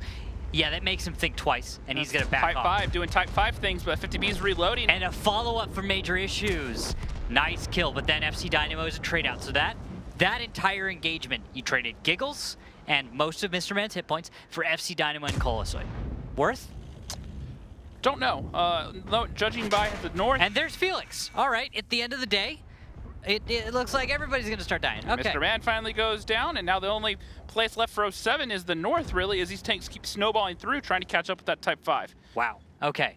That is a series of engagements that normally wouldn't happen, but it's even hard to guess who they were most costly for. Right now, you could give a guns edge to 07, but right now hit points, well, they're actually just slightly now in 07's favor. Foster's going to go down to March here in a second. Warband trying to screen for him, but he gets tracked by Big Cheese. Puts one shot and they actually get the kill, and now Foster's going to use his corpse to stay alive. Big Cheese isn't going to be able to get around, and this is just total and utter chaos. And it is 5 A's, Feel My Potato, and Pupil are moving up north, though. Feel My Potato is 487, 138, and he is going down. Pupil now is left alone. Not a lot of support for him. So he's going to try and find a way of engaging with Major Issues and Andy Pants. It's going to be tricky. Bounces a shell on Andy Pants' front turret. It's a tricky shot. And Major's going to start moving around to flank. At the same time, E4 down south, that's Mako's full health. E4 is will be able to flank in a moment once he's given the opportunity. He actually, oh, nice timing from Pupil as he moves out and away from Mako's. Pupil doing what he can. Stay alive, man. He's doing what he can. It's tough, but Mako's is just barely not fast enough. And a nice shell caught in the face by Pupil. He almost forgot about the Type 5. Big Cheese is finally down. And there you go, James. There you go. Aquatic defending is not going to be able to hold against 07. Not this time. A little bit fortunate there for 07. I'm sorry, it's just funny because Pupil's like, he's managing to keep this going. Doing everything he can. Just one shot, and there it goes. Mako's picked up his second kill of the game. You know, I think 07 were definitely a bit fortunate there the way that snowballed because, you know, while the nice volley was onto Mr. Man, they almost got 2 50Bs pretty much deleted instantly. You know, they were a little bit fortunate that only one of them got caught out. Second one got away and lasted for another 20 seconds before he died, which was 20 seconds longer than he probably should have. But because he did that, another 50B from 07 ended up getting overexposed. A Type 5 shell right into the broadside of the other 50B from M60. Yeah, exactly. So. He loses 1,400 hit points, and I got to look over the post game. Type 5. Both Andy Pans and Warband are both 10 3K plus in their Type 5s. Yeah, the Type 5s did fine because you had plenty of French tanks for them to shoot at. And of course, early game 07 got a good damage lead on E3.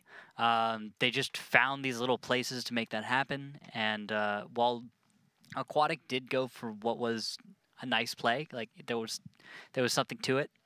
Ultimately, their earlier losses kind of came out and bit them. Yep, no, I definitely agree. And Mr. Man, you know, getting caught out early like that. And it was good coordination from the 50Bs. Back-to-back shots before he could get around there. Yeah, sure. But, however, the decision to then chase, at that point I kind of think they had to just assume, hey, we got our damage, we almost have him killed. But they got a little bit greedy trying to get the kill. I think they should have just assumed damage was done, backed off, and they could have made that a bit more decisive if they hadn't gotten as greedy as they did. Because they really didn't have the intel. They didn't know where all the tanks were. Now, looking at the damage, Pupil... 4,200, 2 kills, 93 fantasy points. Andy Pans and Warband, like I said, both 3K plus, 3,400, 3,600, 1 kill apiece, both getting around 67 fantasy points. Not bad at all. So shout out to Pupil for that battle. He did what he could, but not this time. Yep, and then on the second page, no real surprises outside of Mr. Man. Obviously getting clipped out by those 50Bs, losing all his HP, and then getting picked off, only getting 1 kill and 18 fantasy points. All right. And, well... we're going to get ready to switch sides on Himmelsdorf and give it another shot. Now it is going to be 07 defending. It's going to be Aquatic M60s on attack. And, well, if 07's attack if they can get the same stuff working this time, they should be fine. If not, Aquatic needs to bounce back here. What an odd lineup coming out for 07. An IS-4, 2 Mouse, 2 Type 5s, 263, and an E3. Okay. Aquatic M60s, Mouse, T57, 2 5As, 2 Type 5s, and a Bat Chat. Yeah, that 263 by Arclet is, well, we've come to know Arclet as the person who likes to pick slightly different tanks.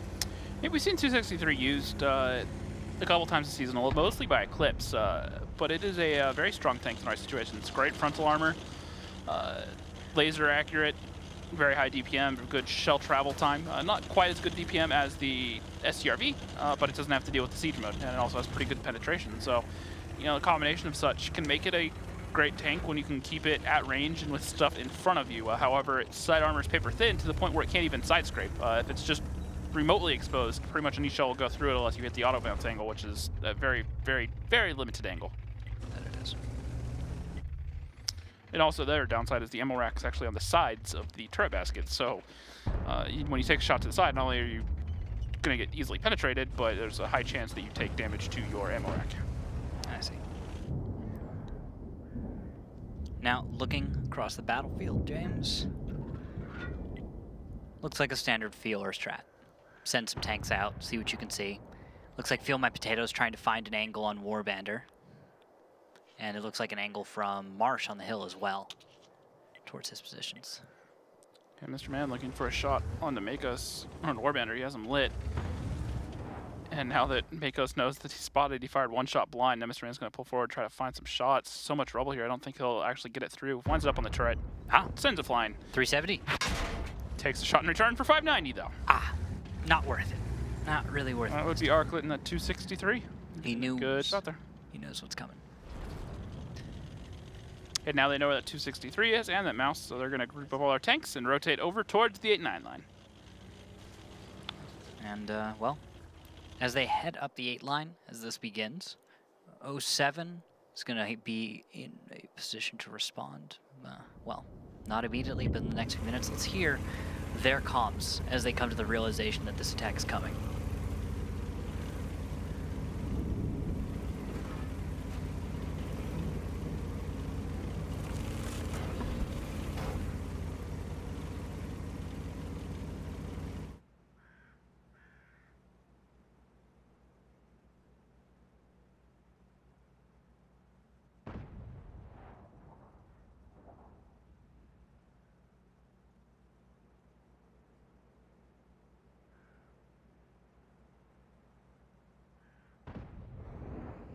Oh, there's Mouse.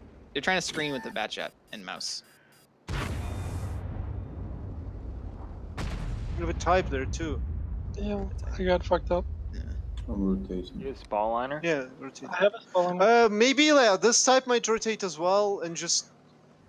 They have two types. So they have one type there, one type was here. Do you think you crossed? We don't need a crazy heavy rotate. Not even on cap yet. Gonna kill Andy eventually. This C3, like, no, I don't know, like this C3 and I'm watching his ass on A-line, so. Oh, you're watching A-line, okay. Yeah, but the thing is, aren't you exposed to this if they are? Yeah, I am. That's the other downside. So. Фаст еще смотрит сюда, но он, короче, если тут танк стоит в глубине, он может. Can we just slide these 3 heavies across right now? What's this? This is 2 cap, right? Let's just take the super heavies across right now. They have a Wizzy here. I mean, this punish isn't gonna be great. These heavies can't run away. The line is empty. Those heavies can't run away. We just need all 3 heavies together to cross. And I can. Вы можете все танки, все I will try for an HE. переезжайте и потом Hold on, FC. Hold on. Wait, just wait. Подожди. FK, жди. Alright, I'm gonna try one more HE and then we can push. Просто сейчас еще раз фугас сюда зарядит, вроде, и потом вы переедете.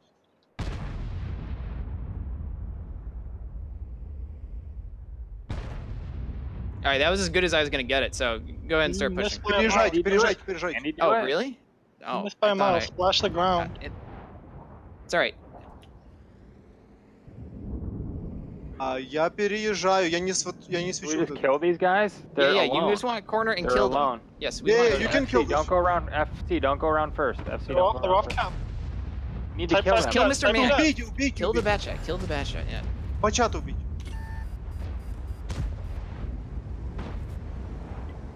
We have tanks out of the fight. I might try to go for Feel My Potato. Yo. Иди, он в D-линию въедет, я его тут сломаю. All type shot. I'm at 50 hit points. The types are all loading.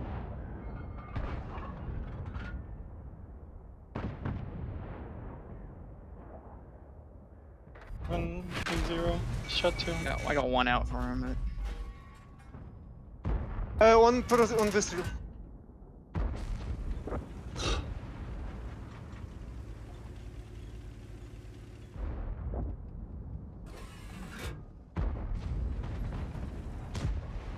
Не могу ее пробить так. Бля, да ладно, фугас заряжу. Фугасом сейчас заряжу.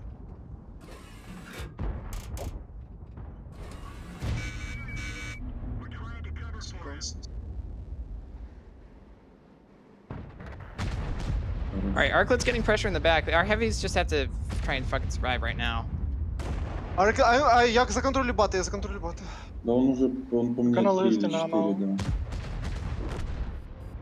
They're pushing around into cap. 57 is coming behind you, heavies. Heavies, 57 is coming behind you. Бля, я не могу. Make us keep going around into your left. You have to make us, you're gonna get clipped. Ща, он не едет, видишь, он ничего так не делает. It's actually okay. I'm gonna get a bit of farm here. Okay. Marsh is out. Уедь, под меня его, если можно. Да как его? People just shot.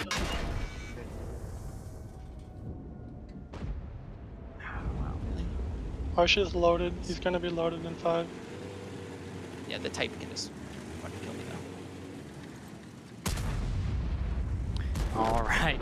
At the beginning of that, listen, it was quiet for a minute, and it's just so strange listening to 07 comms because they're dead quiet for a second, and then all of a sudden Foster will just pipe up and remind everyone that comms exist. Not the most talkative bunch. Now, the other thing I have to remember is the Ukrainians, they're all playing from Ukraine, obviously, so it's, what, 4 in the morning, 5 in the morning right now? Yeah, you could actually hear that translation, rapid fire coming out when there's like, hold on. Yeah. Yeah. You think that was Warbander queuing up. And 1 second, 0, and cap. That's going to be the cap at the end of it. And that's going to tie it up 2-2. Yep. And M60s pull it back. Pretty strong performance there. Like a couple of the responses. Good play from Mr. Man getting down that 8 line, trying to open things up. Got some good shots onto Big Cheese, of course. Big Cheese, and well, onto Big Cheese. Oh yeah, and then I was going to say Big Cheese also coming in and playing very, very well. You saw that call to focus Mr. Man. Yep. Because that call happened, because Mr. Man did not go down, it didn't matter any of the damage he took. No. At the end of that battle, all of the damage that was put towards that bat chat could have been put towards some of the heavies that would have later ended up, mattering. Yeah, and because they kept them alive, they were able to open up the 8 line there, which. Oh. I've got an update after we get through this. James, continue with the. So overall, though, but the fact that they could open up that 8 line, they stopped that response coming through for 07, which is what they really needed. You heard Fosta say the heavies just needed to survive so that flank could come through. And looking at the damage there, Fosta, he said he's going to get his farm on, and he did pretty good. 4,600, 92 fantasy points. Big Cheese, quietly been doing pretty good for Aquatic M60s, really coming into his own, doing another 4K, 70 fantasy points. Arclet at 263, making it work. 3,200, 68. Feeling Potato, Pupil, Felix, all rounding it up for Aquatic M60s and 07. Makos down there in 7th place. And then towards the end, Andy Pans the IS-4, of course, didn't get to do much. IS-4 is just getting pressured out. Giggles down there in the 5A, of course, need a little bit more from those 5As. Yep. But that's that. Now, we want to bring you an update on the off-broadcast matches. We have the final score for Top Tier versus Eclipse. And surprise, surprise, Top Tier is going to win it. They're going to take it 5-4, giving themselves 2 points on the standings and giving Eclipse just 1 point on the standings. Now, once again, earlier. Fortunate for Eclipse that they'll actually they'll increase their lead because they're lost, even with the draw in overtime. So luck, that's lucky for Eclipse there. Like they are fortunate. Skin of their teeth, barely coming out ahead there. But the thing is, that's great for Top Tier. That says that team that we've that's kind of been hot and cold has been. If you remember, before we get back to this match, if you remember last time we talked to Comps, he said who could challenge Elevate, who could take them down. He said no one except for maybe Top Tier if they start really practicing. And with Rude back, more consistent, they're showing that they can fight with pretty much anyone still. So going into the playoffs, keep an eye on Top Tier. All right, looking at the lineups, we've got 2 IS-7s, T-57, 5 A's, 2 of them, and 2 Bat Chats for Aquatic M60, so pretty heavy with a nice little 2 medium complement. And then 07's going to decide to change it up a little bit, go a different angle. They're doing 50 Bs, 2 of those, a 215B IS-7, 2 Mouse, and a T-100 LT as their only maneuverable tank. Everything else is relatively, you know, big, heavy, slow, smashy smash tanks. Yep, and Mr. Man continuing to play a Bat Chat. He's played it pretty much all night. Good tank. Has not really been putting up the typical Mr. Man type damage. Been pretty quiet. Foster making the opening scout run here. They should find Felix trying to get in towards this 3 line. He's going to get spotted. Not spot Foster in return. I mean, it's a T-57, T-100. Yep. And the T-100's obviously going to do that. He's got the camo value. It's light tank. Doesn't lose camo on move. It's all good. And now this all around the south push, note how everyone's getting spotted. And that's credit to Fosta. Now, I don't want to say he's better or worse than he is, but his timing allowed him to spot those 4 tanks and then move to spot the 4 Bat Chats approaching at the same time. So he really hit a perfect timing with this one. And because of that intel, the entire strat is known. 07 should be able to figure out how to respond to this. And they're going to wait for the heavy tanks to close. And once the heavy tanks get into the face of 07, the Bat Chats will push up and over and clean out Fosta pretty easily. But they need to make sure that the tanks are in position to start screening them as Giggles does take a shot. Yeah, remember, this is a T-100, a very low to the ground light tank. Do quite a bit of spotting with and makes himself quite a difficult target. At the same time, those heavies are finally pushing up, James. The engagement is nigh, pupil, almost to a corner where he can face off against Colossoid, while Big Cheese and Marsh are trying to figure out how to focus out Fosta. Yep, now he does take down Fosta, takes some damage in return, but once again, it's one of those tolls that are willing to pay, and now the support fire can come in while they are unspotted at a distance, trying to shoot Andy Pans in that mouse, but it's going to be the heavy tank, 5As and I-7s doing most of the damage right now. Feel Potato catching some of that focus, but damage is rather spread across some of the 07 tanks right now. We need to see a focus coming out. Once there's a focus found, once that actually happens, that's where we'll see 07 or Aquatic tip the scales. Feel My Potato's getting rather low. Andy Pans looks like he's going for that. He's even pushing out into the open. A bit risky. Makos moves out as he's reloaded.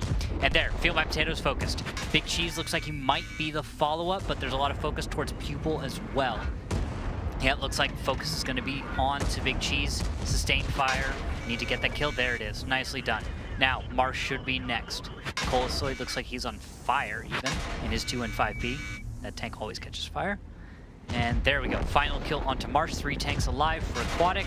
Aquatic did not bring the focus fire back against 07. 07 was the only team that really looked like they were making that happen. 2 mice held the line well there for 07. They really absorbed that push and let the 50Bs kind of flex around and get the damage off. Focus tanks out. You can see it kind of happened, you know, in bursts like what happens with auto loaders. But it was the mice that allowed them to have that flexibility. Without the mice there to slow the other team down and stop them, 50Bs would have been eaten up a lot sooner. Yep. Just kind of slow things down, keep it under control. Now Felix in that T-57, he's able to get a little bit of damage out there the whole battle, but ultimately that T-57 just wasn't able to be effective enough here. Focus fire just wasn't there for Aquatic. They found the fight, but they got bogged down trying to find decent cover and just try to play corner games. But that's where 07 wins this time. Yep. And now Felix trying to do what he can to get some more damage.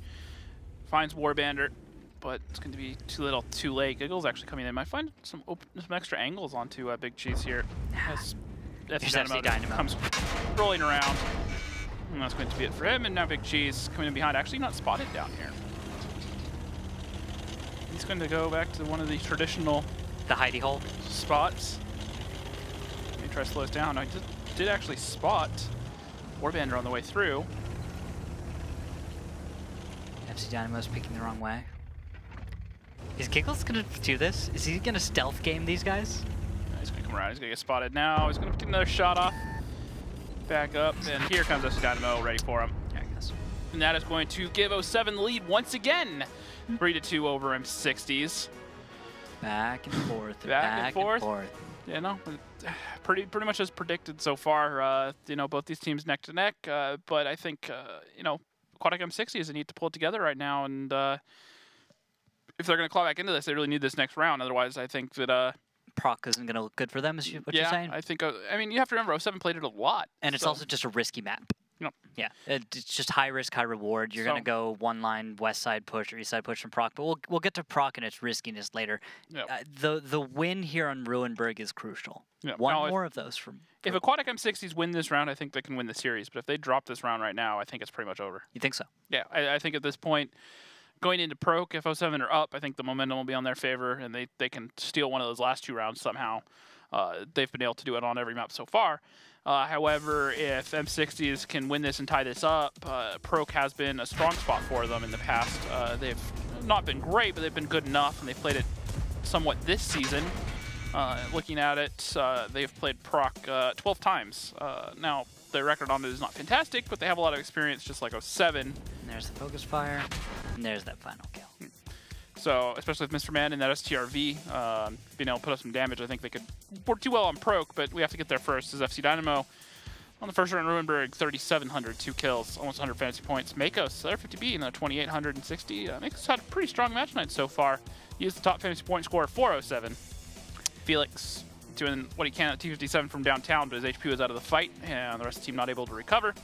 Second page there, nothing too surprising. Arclit, the real damage for Arclit is going to be the damage eaten that game, which is going to be, I'm not going to be able to tell you because we started the next game. Yep, we're already loading into the next one, so it's just. But I remember looking earlier, and he had taken a good beating in that game. A lot of shells coming towards him, so doing his job in that mouse. Like I said, the real story there was the 50Bs. If you notice how damage. Without the mouses there, 50Bs wouldn't have been able to do the same that they did.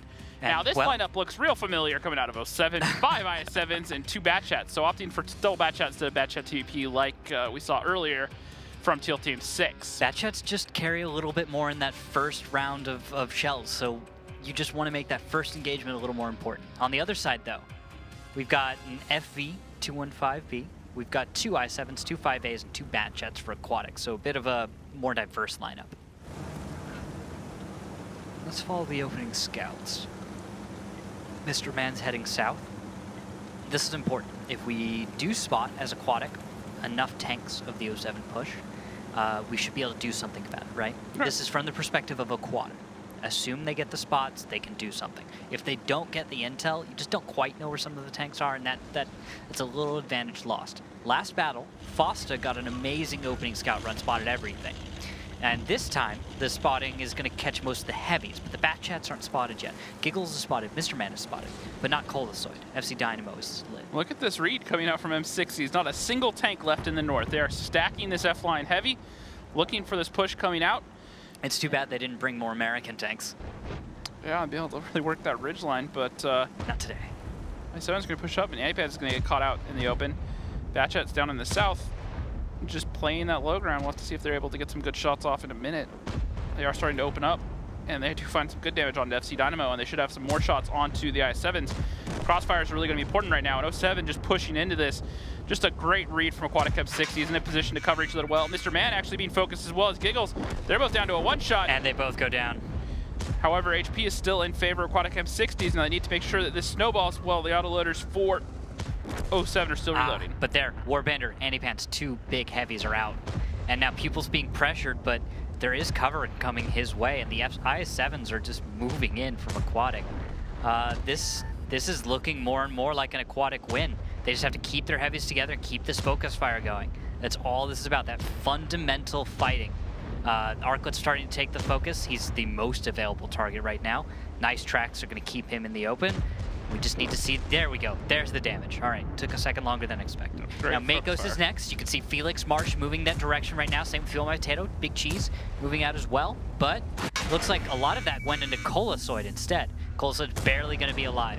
That's going to have actually Felix deciding to just kind of move out so he can get his next shell to be available. Good target recognition there from M60. Oh, and the Ram. Felix, nicely played. That's how you play. Okay, he was thinking, and that's it. There we go. Aquatic's going to even up the score. Yeah, a lot of credit. I didn't know that. Just one of those little things that kind of stands out. He decided to keep moving in an IS7 and stayed on the focus, just kept shells going, that made his way around a corner, and I'll try not to make his ego too big by just saying then he goes for a ram kill, just being that efficient. It's very, very well done. the biggest thing there, you know, we haven't really talked about it too much, but Felix, M60's caller, got it right that game. He did. He, from the start, understood with this lineup, they're probably going south, just stacked all their tanks on that middle ridge. Look at the minimap right now on the replay. See all the big ball of IS-7s just going towards that middle ridge. It's a good read. And from this point on, look at it. Batchets in the south and everything else on this ridge, so they could really have the focus fire. And 07 are stuck in the low ground. You can just see how many tanks, you know, well, they were just left in a bad position. And while the M60s lost their Batchets in the south eventually, by that point, all their guns had turned shot at the Batchets, and that allowed M60s to rebound and really clean it up after that. Yeah, and then, of course, looking at those post-game stats, Pupil, who's been putting up good stats all night, looking back to his Himmelsdorf play earlier, where he did a good almost 5K. Pupil, you know, he joined M60s. He's been really quiet this season. He was a player that played very well for Eclipse in seasons past. More recently, he's struggled for playing time on that team. Yeah. And so you expected more out of him coming to Aquatic M60s. Finally starting to kind of get out of his shell, I guess. Yeah, he's put up some solid damage today, and we'll see if he can keep that going forward. If he does, that's good. That spells good things for Aquatic. And then speaking of someone not really putting up good performances, Mr. Man, really struggling tonight. Not had a good fantasy night at all. Not been able to get damage or get into these fights. Really struggled outside of a few moments. So definitely disappointing, and they're going to need him to step up on Proc if they are going to close this out. Indeed. Now, as the countdown timer is started, we're going to be moving on to Prohorovka, the final map of the series, where 2 wins in a row here will guarantee a solid 3 points for Aquatic or 07. Now, if this map goes 1-1, we'll be moving on to Muravanka for the tiebreaker, where the winner will walk away with 2 points, the loser just 1. 07 does not want that. 07 needs points. This is one of their final chances to get anywhere. Well, and Aquatic is a team they need to step over. If they want to get into the playoffs, Aquatic M60s are sitting in 6th. So not only is it important because 07 need the points, but they need to deny the points from M60s so they don't get any further ahead of them. So picking this up in regulation is vital for 07 to have any sort of outside shot. Now, don't get me wrong, it is still highly unlikely that 07 make it there. But if it's going to happen, this is a must-win for the next 2 rounds. So the pressure is on for 07. Aquatic probably understands this as well. They understand they need to win in order to hold on to their spot. Not today, just if they don't do it today, it might be tomorrow, it might be the next day. Yeah, and this will go a long way towards solidifying that spot in the playoffs. You know, F7, they've shown moments, so if they can get a couple more wins, anyway, they could really pressure M60s. Now, coming in here, lineups coming in, 2 IS-7s, 2 5As, and 3 Batchets from M60s. 07, an IS-7, 3 5As, 2 Batchets, and an STRV. Mr. Man actually opting to play a Batchet instead of an STRV, which to me signals maybe some very aggressive play out of M60s here, because even on offense, they've been bringing him in an STRV in past match days. You got a point. We shall see. Now, we're going to be sending that STRV right over into the normal A1 corner, where he'll just sit and do STRV things, which is mostly sit. Same time, Batchet scout runs in the mid, no surprise, heavies move on up.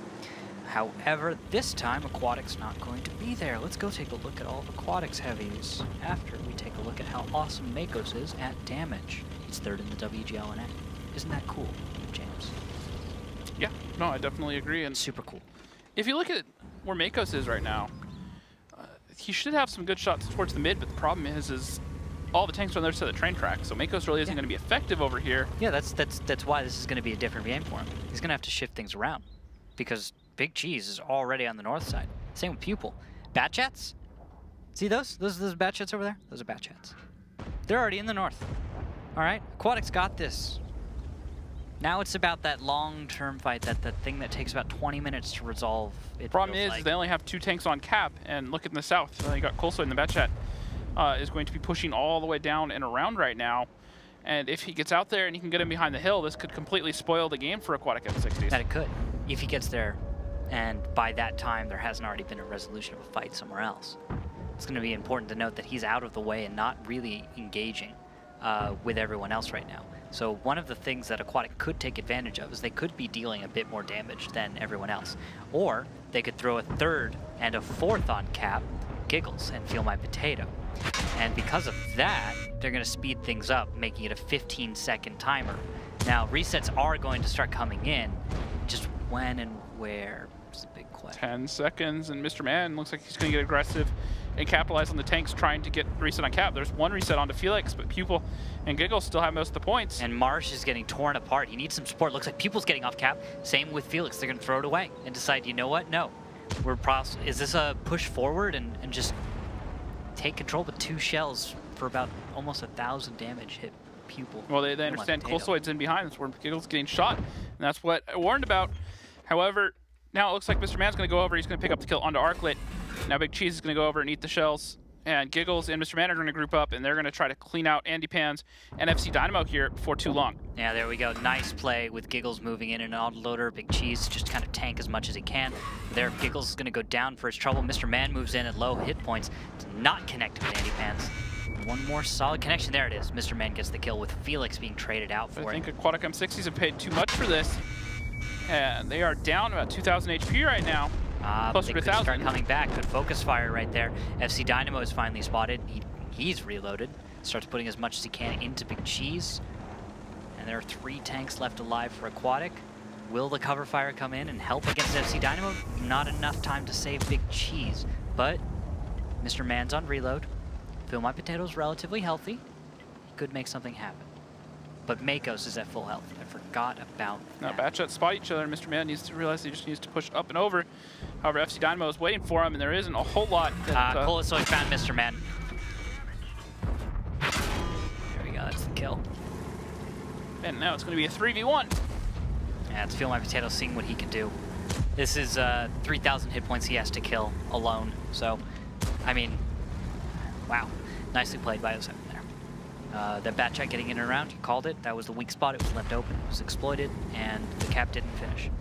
If you don't have an answer for the hill or the south end there, if you do not cap very, very quickly, trying to stay for that long is going to start working against you the second a tank is up on the hill. And you need to have some sort of end game plan there, some sort of brawl that you want to push up and over for. And the second they gave up the cap, the thing that was confusing was there was no clear direction when they got off the cap. They just kind of scrambled, and then it was just kind of like mice when the light turns on. They just kind of all go every which way. They never really, found a direction. They didn't find what they were looking for. They didn't find an overmatch. They didn't dump up and over. They just kind of sat there, and then Colsoy was in behind them, and he was able to just rifle off more damage. And it looked like Aquatic had the potential to make the right move after getting off cap, but they kind of stalled out is the problem. That's really where things went south, is that. I saw in the north, though, when Arclet went down, the push from Aquatic started very, very well in many ways, and it even almost resolved very well from a bit of a deficit. That's what's difficult to read about this, because I'm looking at Aquatic move up and over and take the fight that they did, and for the time that they were engaged, they dealt far more damage than 07 was, but they'd already taken so much that by the end of the fight, they found themselves crippled by it. Yeah, and there was a moment where when they had that cap pressure on where they had some good trades and they were up by a good bit, but then when the resets started coming through and they panicked, that's where they really started to bleed, because at that point 07 were just in the better positions. And looking at it, Big Cheese, another strong game, 3,100, 66 fantasy points. Makos, though, in that STRV, still able to be effective, 2,700, 2 kills, 72 fantasy points. FC Dynamo, Warbander, and Colsoid all doing what they can, all 50-plus fantasy points, not bad. Yep. Second page there, no real surprises except for, once again, Mr. Man. Really struggling tonight, just not feeling it. Another 1,200, 2 kills, 35 fantasy points. Yeah. That probably has a lot to do with it. Mr. Man is expected to be putting up damage, but today just not as much. We'll have to see what happens as what could be the final battle.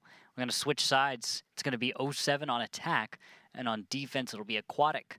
If Aquatic holds on here, we go to a tiebreaker. If 07 wins here, the match is over, and 07 will be taking 3 points and denying those points from Aquatic. Yep. James, the lineups. M60s, 2i7s, 5A. Mr. Man back in that STRV 103B. First time we're going to see him play something other than a Batchat in this series. Aquatic M60 is also bringing 3 more Batchats. Meanwhile, F07, an IS7, 3 5As, 2 Batchats, and an STRV 103B. Here we go, battle number 8 begins. Opening runs, opening moves. Let's see what we have. Looks like everybody Batchat is going east side, while Heavy's Pupil and Big Cheese are going to be heading towards the mid for that normal heavy versus heavy hold down game, which always is just so fun for everybody involved.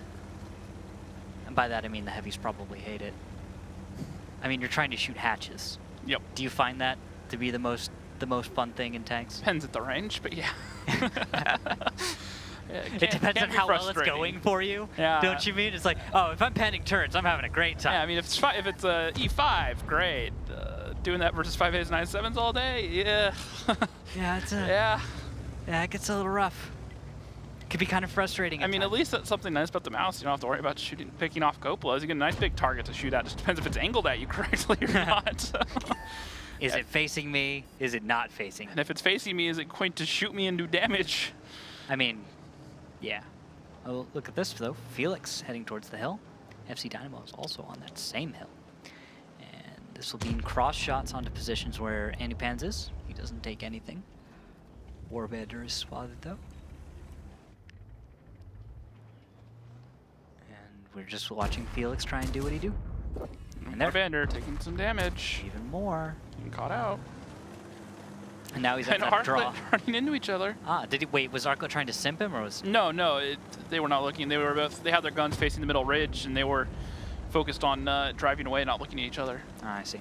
All right. So that could have been really, potentially could have been really bad for Warbender. Oh, look at this. Batchets have found each other. Giggles is only on 4. Marsh is only on 3, while Colosoid and FC Dynamo are fully loaded. They're ready and waiting. Marsh and Giggles are taking plenty of fire now.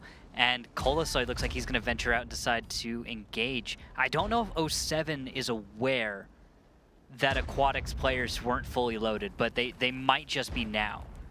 But at the same time, Felix is just loaded. And he's once again, teammates running into each other. Marsh and Giggles not paying attention, and they're being chased down in these bat chats. Now, M60s are up, though, because they're winning that middle brawl. Colosoid misses his last shell, and actually, FC Dynamo and Colosoid kind of wasted that one. Giggles takes the shell for 543 from the middle of the map as he escapes the hill. And he's actually going to loop back, deciding that he'd rather catch up with Felix. Also, note, FC Dynamo and Colosoid understood they were surrounded. And when that happened, they said, okay, we can stay and try and fight without anything loaded, Felix, or we can decide forward is the best direction to get out of here. FC Dynamo, unfortunately, has fallen into a pit where he's just actually baited Giggles into taking that, but now he's going to go down to And Felix. 07 are pushing straight up and over into Mr. Man's line of sight. And he's just going to be able to rifle off even more shots right now. He's a little bit distracted by the bat chat push from 07, but not the case anymore, and he's going to be able to keep Feel My Potato alive for a little bit longer. Finally starting to rack up some damage. Warbender looking for some shots from downtown, not able to get the connection though. And as Arclet, yeah, Arclet taking down Feel My Potato. It's 4v4 though, hit points in favor of Aquatic, just a little bit. But 07, can they finish this one out? Fosta is sitting on 19 hit points in a dream. Marsh is down now, and that's 3 tanks alive, but they're all relatively healthy for Aquatic, as in contrast to the somewhat rather damaged Arclet, Warbender, and Fosta. Makos is okay. He's doing all right. Need to find a way to take a few of these guns out of the fight quickly if 07 want to shut this out. Warbender's down. There we go. That's what I'm talking about. Now they also need to find the IS-7 of Fosta before too long here, because both Makos and Arclet are going to be a little bit difficult to kill at long range. The bat chat maybe needs to try to find an isolation, get out and around, get unspotted, try to open up the map. You know, I almost think Big Cheese could just roll out and really help finish off Fosta Arclet without too many issues. With Makos there and that STRV, that's a lot of DPM. That'd be a risky play just because the only Big Cheese only has 1800. That's, 5 shots basically from that Sturv, which is, put out in probably about 20 seconds.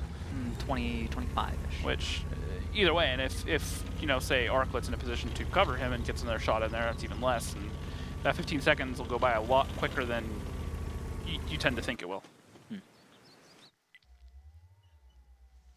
There we go, Arclet's on cap, just trying to see what he can get done. At the same time, bat chat's moving around south. That's what I'll be focusing on. Felix might be the answer here. Because Fosta's spotted. If Felix can get into the forest without getting lit himself, he could just put a shell sneakily into Fosta. It looks like Felix is going to opt instead to close the distance. And he should be able to get the kill, but there's a bit of risk to this, of course. It's a bat chat with heat shells versus an IS-7. The trick here is actually Caller versus caller. Yeah. And there it comes. There Felix we go. picks it up. Fosta has a rough spot with that one. Makos is going to close. Get the reset. Mr. Man in a good position to get some shots off. Might sneak one more in here before he gets to cover. There, Arclet, 453 into the face. Leaves the side open. Big Cheese finishes him off. And now one is left alive. That's just the Sturv. And that's going to be Aquatic M60s taking this to overtime. tying the series up 4-4. Nicely done. All right, so that means Aquatic's going to hold on, that they're going to walk away from this match with at least 1 point. Same goes for 07.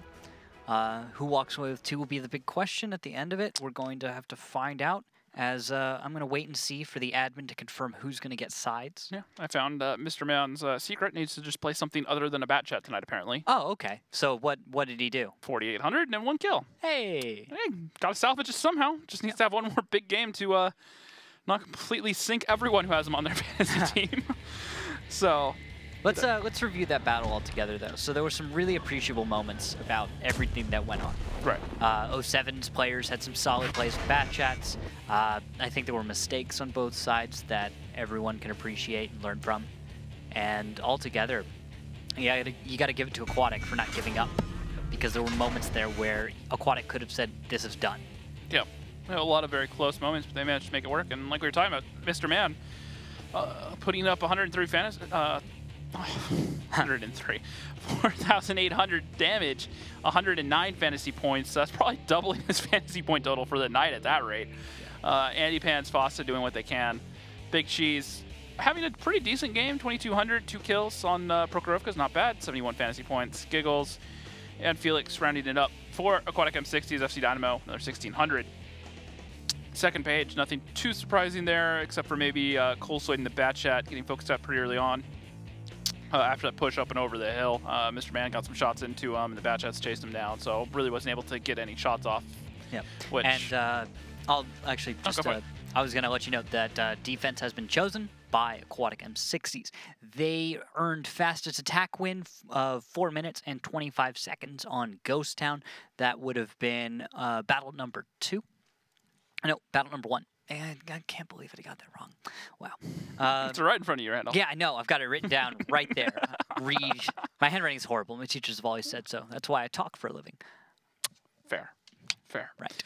So we'll move on to Muravanka. 60-second timer has started, so we're moving along pretty quickly here. Now, Muravanka, on a map not either of these two teams are particularly great at. Now, we've seen some clever play out of both of them, some oddball strats here or there. Now, I wonder if that's what we're going to see here that's going to decide this. We saw 07 try to counter-push the Forest. In fact, I think it was actually 07 versus M60s, where 07 tried to push through the Forest, and M60s were ready for it. And 07 got completely dunked on last time that happened. I remember something of the like happening. We'll have to see if we get a little deja vu with this one. Have it come up right again. Because here's the thing. 07 on tiebreakers, how do they tend to play? I don't think they've actually gone to OT this season. Okay, I'll try and answer this one. They actually haven't gone to OT this season. Okay. Normally, when I've seen 07 in those kind of situations, I come to expect something a little bit different, something a little bit bolder. Right. Yeah. Really, one of those Hail Marys. Try to do something really creative, throw off your opponent. It's a tiebreaker. What you got to lose? It's a difference of 1 point. Yep. And for 07, where they are right now, whatever you think is going to get your best results. Do you want to go for probability, just Hail Mary like you said, or do you want to play it safe? Yeah. Are you hoping your opponent's going to do something crazy? It's that head game, because that's what a tiebreaker kind of changes about things. It's kind of an extended series. You could play it normal, and that's kind of an elevate style. It's just another battle. Yep. Just have the composure. Now lineups do come in as a Mouse 5A and 4 bat chats and a T100 4 Aquatic M60s. 07 on their hand, an I7, a 5A, a Foch B, a Sturv, and 3 bat chats. All right, T100 and Felix going out on an opening scout. Looks like he's going to go passive. And he'll spot FC Dynamo. And with that, expect a hail of fire to move in just in a moment. Because FC Dynamo and Colosoid are spotted, though, they're going to decide, you know what, let's find some cover. And they'll stay safe for just a minute. Now, here's the big question is 07, well, they just had their 2 lead bats spotted, right? Do you want to send everyone on to take fire as well, or what are you going to do? Well, then you have the mind game of, all right, if we're spotted right now, is it just a scout doing his job, or are they sending an ambush for us? So now, as 07, you kind of have to sit here and wonder, you know, which is it? Is there, you know, should we just keep pushing forward because there's nothing there, or is this really a bait that we should be trying to avoid right now? Well, and here's what Aquatic's going to take. They're going to decide to give ground. Actually, after they spot those initial 2 bat shots, they say, okay, this isn't a position we can take a long-term engagement in. If it's not, we will lose long-term. It's not going to be a blind push from 07 early on. They're probably going to be ready for it, so let's just not bleed the damage at that point. Precisely, back off. Also, because they got spotted there, they'll stop and try and figure out what's going on, right? They'll scout the area, they'll set up their little base camp and do their thing. Now, because Aquatic gives ground, it can lead to a little bit of confusion. 07's not going to be able to take the info they gained by getting spotted and do anything with that. They're going to slow down, they're going to waste some time. That's going to work to the advantage of Aquatic M60. So Aquatic gets to get ground, and in the meantime, while 07 is going to spend the next probably 2 minutes trying to make sure that it's a safe, you know, that they can get there safely. Andy Pans is the example, taking the water route, right? Looks like he's spending too much time with the Aquatic M60s. Hey, okay. But this is just it. He's taking the long route just because they were spotted early. That's going to waste an extra minute of time. And with that, everyone else from Aquatic can find something better to do with their time. Yep, and even Felix backed off into a different bush. Not quite the Wally bush that we saw used last match day, but... Good spot. It's just throwing it up. There's a lot of different bushes that are viable. It's just a matter of figuring out which one's going to throw your opponent off most. They're all viable, James. All of them. You just have to believe in yourself. I always remember there was a game, I believe it was, I think it was Simp, back on Ravanka when it's still 754. Used a RHM Borsig with a camo net as a passive scout at one point. The Rein Borsig Waffentrager. Yep. Put it in one of the bushes out by the cap and went unspotted pretty much the entire game. Yep. Between camo net, tank destroyer, low profile. Yeah. And then... Good days. Good times. At one point just fired one shot just to get the reset and then got completely obliterated because RHM. Mm-hmm. But his job lasted a lot longer than I thought it would. Yeah. Good old days when you had a little bit wider variety of tiers. Yep. Meant that you got some pretty crazy combinations at times. But now with tier 10s, there's something cleaner about the balance of tank versus tank, or what choice versus another. Because now you've got T100 to play the super scout role. I can see now that the crossfire blind shots are starting to come in. It looks like someone's looking towards Felix, but not quite to Felix. Probably trying to feel out his position. Yeah, and they're trying to get some blind fire in here. And if you look at M60s, they clearly know that as long as that tank is there, they can get the lights on the cap and then get the resets from the mouse and the 5A. And they're using all their bat shots to just hold the north. And actually looks like they're going to take this moment to pull most of them back. It looks like they were going to hold, but they are falling back towards that cap. And it looks like FC Dynamo misses his shell right over Felix. And with that decides, well, we're just gonna whip back around real quick. Foster's not spotted. Yeah, no, Felix, he's just on the low side of the ground there. Felix just doesn't quite have that no, one there's angle. another bush in the way. There's a bush in the way, plus just a little bit of the low side. Nicely positioned, Foster. They know exactly where he is. And Process he just of ate a shot. Another one. Remember, light tanks don't lose camo, and he's not running a camo net when he moves. So he's just going to reposition in the bush. Can't do that in the bat chat, but working the T100. Nicely done. All right, so Felix understands that he can just kind of sit there, stay there. Backing up, nice thing is you could just happen to avoid someone's angle if you just pick the right spot in the bush he's currently in. It's large enough. And we'll see what happens. Bat chats are moving up to the north, so that's going to be the aquatic response. And you can see Foch B, IS7 on the mini-map from 07 are prepped for that. We'll actually take a moment. Who is that? F3, we got Makos up north. He's gonna find Mr. Man actually. And with that, Giggles Mr. Man spotted. Plenty of damage to go towards them. IS7 to support, and Cap's still going. So things are looking okay right now for 07, James. Yep. Well, let's go ahead and listen into Aquatic M60s though, and see how they respond with this cap pressure coming out from 07 right now. There he is. Missed. Okay, I'm clicking. I didn't have a shot. Able to get out, Austin? Yeah, turn. Felix is fine as far as I can tell, so. Yeah, they spent 4 minutes, so he's got enough time to be able to YOLO again, or enough health to be able to YOLO again. Wizzy's so, I up mean, we're north good right too. now. Bats You just guys try and get get out. out. Get out. We're running, man. I'm trying, man. There's another bat back there clipping into me. I'm clipping. I got some damage on the I-7. I'm getting out of Oh, here. sorry, Cheese. I'm fucking up your shot. Okay, right. I'm safe. Austin's a 2. I'm going K4. I'm going.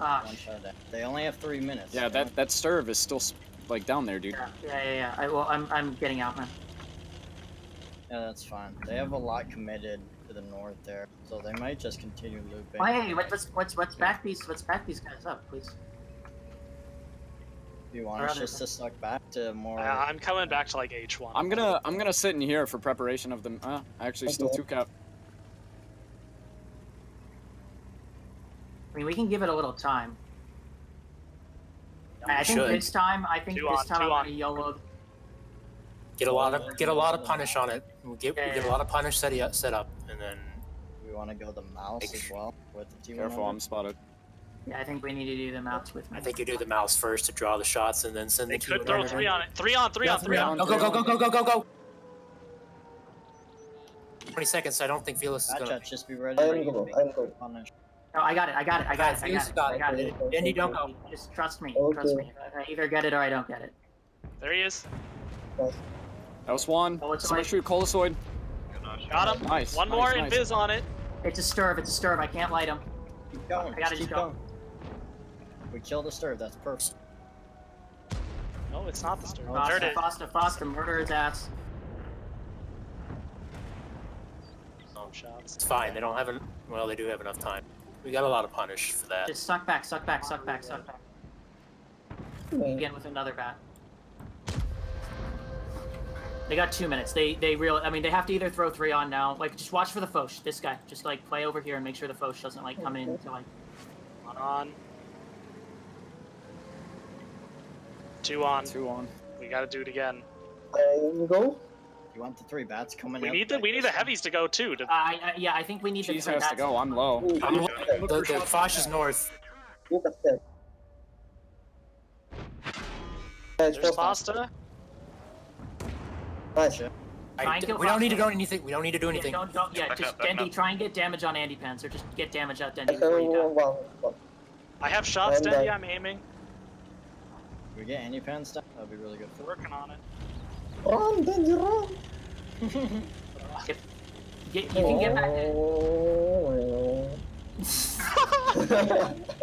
Pushing.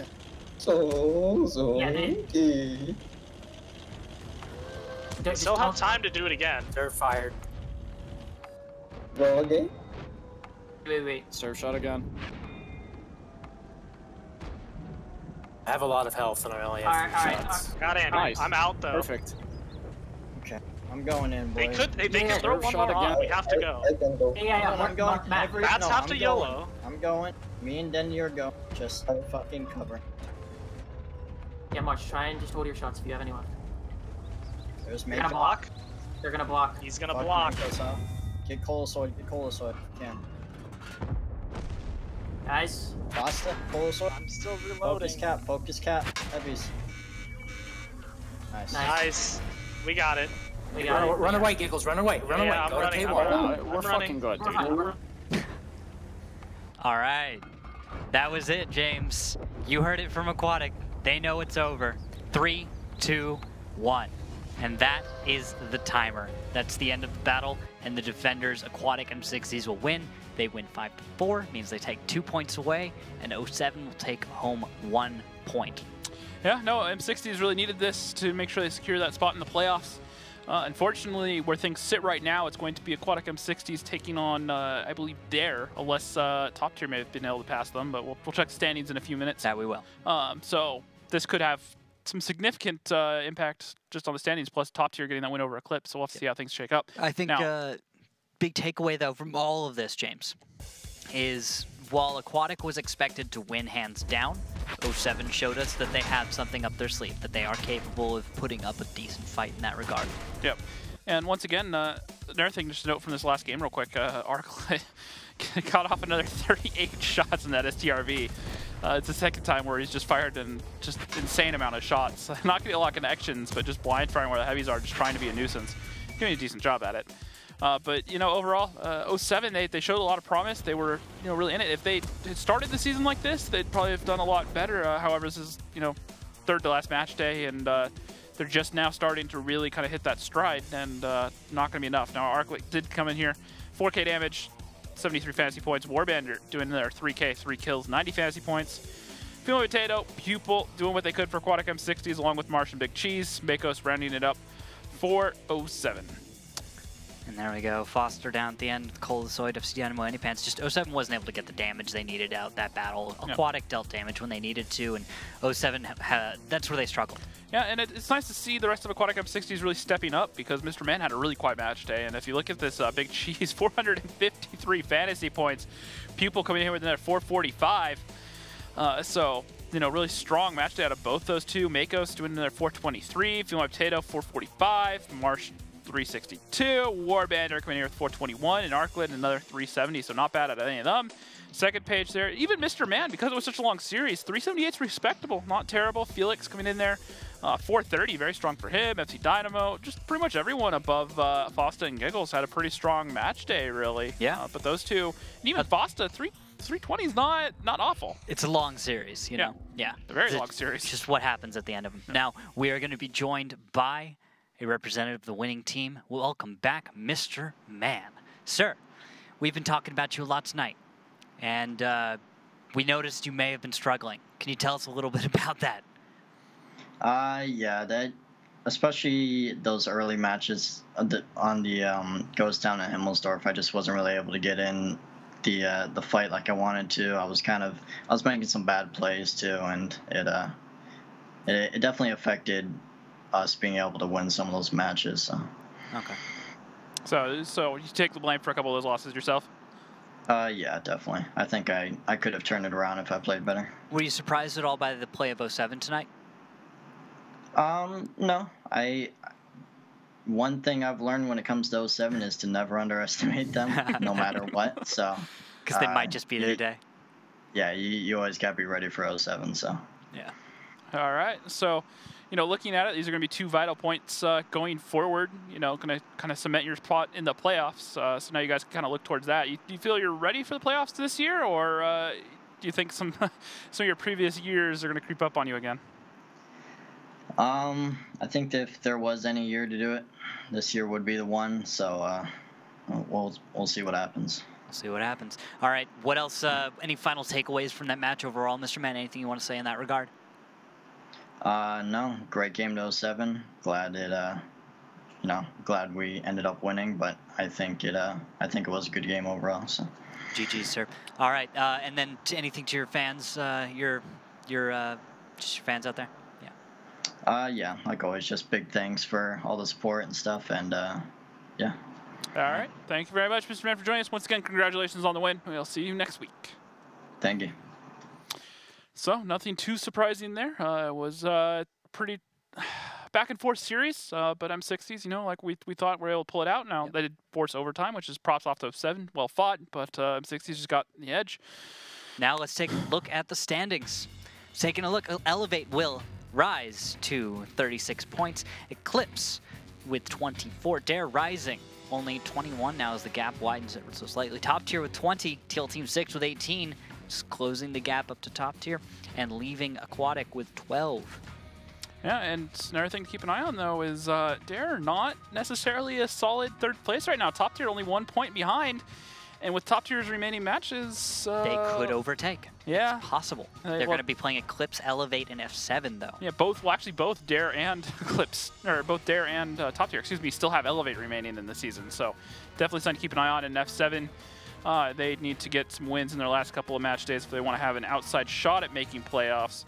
But with their remaining matches being Elevate, which was tonight, and then 07 in top tier, it's possible, but it's going to depend upon the results of M60, obviously. So a lot coming in the next couple of match days. Which, speaking of next couple of match days, let's go ahead and look at next Tuesday.